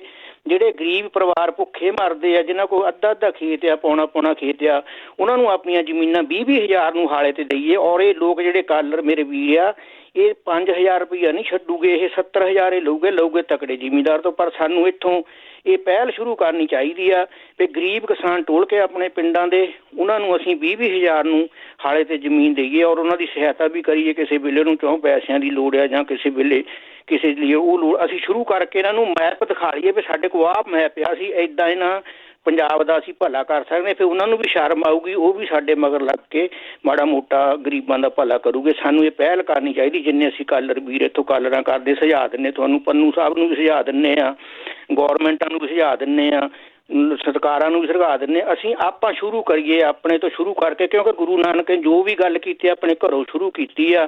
6ਵੇਂ ਪਾਤਸ਼ਾਹ ਨੇ ਜਵਾਨੀਆਂ ਮੰਗੀਆਂ ਜਾਂ ਲੋਕਾਂ ਦੇ ਪੁੱਤ ਮੰਗੇ ਸੀ ਤਾਂ ਪਹਿਲਾਂ ਆਪਣੇ ਪਿਤਾ ਨੂੰ ਤੱਤੀ ਤਵੀ ਤੇ ਬਿਠਾ ਲਿਆ ਸੀ। ਗੁਰੂ ਗੋਬਿੰਦ ਸਿੰਘ ਨੇ ਜੰਗਾਂ ਲੜੀਆਂ ਸੀ ਤਾਂ ਪਹਿਲਾਂ ਆਪਣੇ ਪਿਤਾ ਦਾ ਸੀਸ ਕਟਾਇਆ ਸੀ, ਆਪਣੇ ਪੁੱਤ ਮੋਹਰੇ ਸ਼ਹੀਦ ਕਰਾ ਕੇ ਕਰਾਏ ਸੀ। ਅਸੀਂ ਗੱਲਾਂ ਨਾ ਕਰੀਏ, ਅਸੀਂ ਸ਼ੁਰੂਆਤ ਆਪਣੇ ਤੋਂ ਕਰੀਏ ਤਾਂ ਫੇਰ ਪਤਾ ਲੱਗੂਗਾ। ਦੂਜਾ, ਪੰਨੂ ਸਾਹਿਬ ਉਹ ਜਿਹੜਾ ਇਹਨੀ ਵਿੱਚ ਭੇਜਿਆ, ਉਹ ਜਿਹੜਾ ਬਾਦਲ ਸਾਹਿਬ ਨੂੰ ਗੁਣ ਗਿਆ ਸੀ, ਉਹ ਬਿਆਨ ਲੈਣ ਗਿਆ ਸੀ, ਉਹ ਬੰਦਾ ਇਸ ਕਰਕੇ ਤਾਂ ਨਹੀਂ ਭੇਜਿਆ ਵੀ ਹਾਈ ਕੋਰਟ ਦੇ ਵਿੱਚ ਆ ਕੇ ਵਕੀਲ ਖੜਾ ਕਰ ਦਿਆਂਗੇ ਵੀ ਇਹ ਬੰਦਾ ਕਿੱਦਾਂ ਆ ਗਿਆ SIT ਤੋਂ ਬਾਹਰ ਆ ਜੀ ਬਾਦਲ ਸਾਹਿਬ ਦੇ ਦੁਆਲੇ। ਤਾਂ ਉਹ ਇਹਨਾਂ ਦੀ ਕੋਈ ਚਾਲ ਤਾਂ ਨਹੀਂ ਇੱਦਾਂ ਦੀ ਜੀ? ਥੈਂਕ ਯੂ, ਧੰਨਵਾਦ ਜੀ। ਪਹਿਲਾਂ ਤਾਂ ਜਿਹੜੇ ਤੁਸੀਂ ਸੁਝਾਅ ਦਿੱਤੇ ਆ ਉਹ ਸਹੀ ਨੇ, ਪਰ ਉਹ ਮੰਨਣੇ ਕਿਸੇ ਨੇ ਨਹੀਂ, ਉਦਾਂ ਸੁਣਨ ਨੂੰ ਸੋਹਣੇ ਲੱਗਦੇ ਨੇ। ਮੈਂ ਨਿਊਜ਼ ਦੇ ਵਿੱਚ ਵੀ ਕਵਰ ਕੀਤਾ ਸੀਗਾ ਐਕਚੁਅਲੀ ਇਹ ਗੱਲ ਨੂੰ ਕਿ ਇਹ ਇੱਕ ਕਿਸਮ ਦੇ ਨਾਲ ਰਾਹਤ ਜਿਹੜੀ ਆ ਉਹ ਦਿੱਤੀ ਗਈ ਆ। ਉਹ ਰਾਹਤ ਇਸ ਕਿਸਮ ਦੀ ਹੈ ਕਿ ਟੈਕਨੀਕਲੀ, ਕਿਉਂਕਿ ਉਲਝਾਉਣਾ ਹੁੰਦਾ ਨਾ ਟੈਕਨੀਕਲੀ, ਜੇ ਜਿਹੜੀ ਸਰਕਾਰ ਸੀ ਜਦੋਂ ਉਹਨੂੰ ਲੱਗਦਾ ਸੀਗਾ ਕਿ ਜਿਹੜੇ ਮੈਂਬਰ ਨੇ SIT ਦੇ ਜੇ ਉਹ ਸਾਰੇ ਸਾਈਨ ਨਹੀਂ ਕਰ ਰਹੇ, ਤਾਂ ਉਦੋਂ ਉਹਨਾਂ ਨੂੰ ਜਿਹੜਾ ਉਹ ਪੁੱਛਣਾ ਚਾਹੀਦਾ ਸੀਗਾ ਕਿ ਤੁਸੀਂ ਇਹਦੇ ਉੱਤੇ ਸਾਈਨ ਕਿਉਂ ਨਹੀਂ ਕਰ ਰਹੇ। ਉਹ ਨਹੀਂ ਪੁੱਛਿਆ ਗਿਆ, ਉਹਨੂੰ ਹੋਣ ਦਿੱਤਾ ਗਿਆ। ਹੁਣ ਇਹ ਤਾਂ ਕਰਕੇ ਦਿੱਤਾ ਗਿਆ ਵੀ ਆਪੇ ਹਾਈ ਕੋਰਟ ਜਿਹੜੀ ਆ ਉਹ ਇਸ ਮਾਮਲੇ ਨੂੰ ਦੇਖ ਲੂਗੀ। ਜਿਹੜਾ ਇੱਕ ਥਾਣੇਦਾਰ ਗਿਆ ਸੀਗਾ ਹਾਈ ਕੋਰਟ, ਥਾਣੇਦਾਰ ਹਾਈ ਕੋਰਟ ਦੇ ਜਿਹੜੇ ਵਕੀਲ ਕੀਤੇ ਗਏ ਉਹਦੇ ਵਿੱਚ RS ਚੀਮਾ ਸਾਹਿਬ ਸੀਗੇ ਵਕੀਲ, ਉਹ ਤਾਂ ਮਿੰਟ ਦੇ ਕਈ ਹਜ਼ਾਰ ਰੁਪਈਆ ਲੈਂਦੇ ਆ। ਉਹ ਥੋੜੀ ਕਰ ਸਕਦਾ ਸੀਗਾ। ਉਹ ਤਾਂ ਜਿਨ੍ਹਾਂ ਨੇ ਉਹ ਕਰਕੇ ਦਿੱਤਾ, ਇਹ ਉਹਨਾਂ ਦੇ ਕਰਕੇ ਹੀ ਤੁਸੀਂ ਕਹਿ ਲਓ ਕਿ ਇਹ ਵੀ ਲੱਗਦਾ ਕਿ ਸਪੈਸ਼ਲ ਛੋਟ ਜਿਹੜੀ ਆ ਉਹ ਦਿੱਤੀ ਗਈ ਆ ਵੀ ਬੰਦਾ ਇੱਕ ਵਿੱਚ ਉਹਦੇ ਪਾ ਦਿਓ ਤੇ ਮੁੜ ਕੇ ਉਹਨੂੰ ਆਧਾਰ ਜਿਹੜਾ ਜੀ ਉਹ ਬਣਾ ਲਿਆ ਜਾਵੇ। ਆਧਾਰ ਇਸ ਤਰੀਕੇ ਨਾਲ ਬਣਾ ਲਿਆ ਜਾਵੇ ਕਿ ਇਹ ਕੀ ਉੱਥੇ ਕਰਦਾ ਫਿਰਦਾ ਸੀਗਾ। ਹਾਈ ਕੋਰਟ ਨੇ ਤਾਂ SIT ਦੇ ਜਿਹੜੇ ਉਹ ਹੁਕਮ ਇਸ ਕਿਸਮ ਦੇ ਦਿੱਤੇ ਸੀ। ਮੈਂ ਤਾਂ ਉਹਦਾ ਵਿਸਥਾਰ ਵੀ ਦੱਸਿਆ ਕਿ ਉਹ ਬੰਦਾ ਕੌਣ ਸੀਗਾ। ਉਹ ਜਦੋਂ ਵਿਜੀਲੈਂਸ ਦਾ ਜਿਹੜਾ ਮਾਮਲਾ ਦਰਜ ਹੋਇਆ ਪ੍ਰਕਾਸ਼ ਸਿੰਘ ਬਾਦਲ ਤੇ ਸੁਖਬੀਰ ਸਿੰਘ ਬਾਦਲ ਹੋਰਾਂ ਦੇ ਉੱਤੇ, ਉਦੋਂ ਸਰਕਾਰੀ ਵਕੀਲ ਸੀ। ਉਹ ਜਿਹੜਾ ਭਰਤਿੰਦਰ ਸਿੰਘ ਚਹਿਲ ਦੇ ਉੱਤੇ ਮਾਮਲਾ ਦਰਜ ਹੋਇਆ ਸੀ, ਉਹਦੇ ਵਿੱਚ ਵੀ ਉਹ ਸਰਕਾਰੀ ਵਕੀਲ ਸੀਗਾ ਤੇ ਉਹ ਸਰਕਾਰੀ ਵਕੀਲ ਕਾਂਗਰਸ ਦੇ ਰਾਜ ਦੇ ਵਿੱਚ ਵੀ ਰਿਹਾ। ਪਿਛਲੇ ਦਿਨਾਂ ਦੇ ਵਿੱਚ ਹੀ ਜਿਹੜਾ ਉਹ ਰਿਟਾਇਰ ਹੋਇਆ। ਕਹਾਣੀ ਤਾਂ ਸਮਝ ਆ ਹੀ ਰਹੀ ਹੈ ਜੀ, ਬਿਲਕੁਲ ਕਲੀਅਰ ਸਮਝ ਆ ਰਹੀ ਹੈ ਜੀ। ਅਖੀਰਲੇ ਕਾਲਰ ਨੇ ਸਰਬਜੀਤ ਸਿੰਘ। ਹਾਂਜੀ ਭੈਣ ਜੀ, ਆਪ ਜੀ ਨੂੰ, ਪੰਨੂ ਸਾਹਿਬ ਤਾਂ ਸਾਰੇ ਸਰੋਤਿਆਂ ਨੂੰ ਜੀ ਸਤਿ ਸ੍ਰੀ ਅਕਾਲ ਜੀ। ਸਤਿ ਸ਼੍ਰੀ ਅਕਾਲ। ਸਤਿ ਸ਼੍ਰੀ ਅਕਾਲ ਜੀ। ਪੰਨੂ ਸਾਹਿਬ ਬਹੁਤ ਬਹੁਤ ਧੰਨਵਾਦ ਜੀ, ਤੁਸੀਂ ਬੜੇ ਵਧੀਆ ਸਵਾਲਾਂ ਦੇ ਜਵਾਬ ਦਿੱਤੇ ਆ ਜੀ। ਬਿਲਕੁਲ ਸਹੀ ਗੱਲ ਤੁਸੀਂ ਕਹੀ ਵੀ ਜਿੰਨਾ ਚਿਰ ਪੰਜਾਬ ਦੀ ਜਵਾਨੀ ਨਹੀਂ ਮੋਹਰੇ ਲਿਆਉਣੀ ਉਹਨਾਂ ਚਿਰ ਕੁਛ ਨਹੀਂ ਬਣ ਸਕਦਾ ਜੀ। ਤੇ ਉਹ ਨਾਅਰੇ ਲਾਉਣ ਤੇ ਰੱਖੀ ਹੋਈ ਹੈ ਜੀ ਪੰਜਾਬ ਦੀ ਜਵਾਨੀ, ਵੀ ਨਾਅਰੇ ਲਾਉਣ ਨੂੰ ਲਾ ਦਿਓ ਤੇ ਜਿਲੇ ਕੋ ਮੋਹਰੇ ਪਿੰਡ 'ਚ ਸਰਪੰਚ ਬਣਾਉਣਾ ਉੱਥੇ ਫਿਰ ਜਵੰਦਾ ਬਣਾ ਦਿਓ। ਇਹ ਜਿੰਨਾ ਚਿਰ ਪੰਜਾਬ ਦਾ ਯੂਥ ਨਹੀਂ ਮੋਹਰੇ ਆਉਂਦਾ ਜੀ ਉਹਨਾਂ ਚਿਰ ਕੁਛ ਨਹੀਂ ਬਣ ਸਕਦਾ ਜੀ ਪੰਜਾਬ ਦਾ। ਨਾਲੇ ਤੁਹਾਡਾ ਬਹੁਤ ਬਹੁਤ ਧੰਨਵਾਦ ਪੰਨੂ ਸਾਹਿਬ ਜੀ। ਓਕੇ ਜੀ, ਸਤਿ ਸ਼੍ਰੀ ਅਕਾਲ। ਸਤਿ ਸ਼੍ਰੀ ਅਕਾਲ। ਥੈਂਕ ਯੂ ਜੀ, ਬਹੁਤ ਧੰਨਵਾਦ ਹੈ ਜੀ। ਬਲਤੇਜ ਮਨੂ ਜੀ, ਬਹੁਤ ਧੰਨਵਾਦ, ਬਹੁਤ ਮਿਹਰਬਾਨੀ ਜੀ। ਥੈਂਕ ਯੂ ਜੀ। ਸਤਿ ਸ਼੍ਰੀ ਅਕਾਲ। ਸਤਿ ਸ਼੍ਰੀ ਅਕਾਲ ਜੀ। ਸਰੋਤੇ ਬਲਤੇਜ ਮਨੂ ਜੀ ਸਾਡੇ ਨਾਲ ਜੁੜਦੇ ਨੇ, ਕਰਦੇ ਨੇ ਖਬਰਾਂ। ਇਸੇ ਦੇ ਨਾਲ ਸਾਡਾ ਅੱਜ ਦਾ ਬੁਲਟਨ ਇੱਥੇ ਹੀ ਸਮਾਪਤ। ਬਲਵਿੰਦਰ ਕੌਰ ਵੱਲੋਂ ਆਪ ਸਭ ਨੂੰ ਪਿਆਰ ਭਰੀ ਸਤਿ ਸ਼੍ਰੀ ਅਕਾਲ।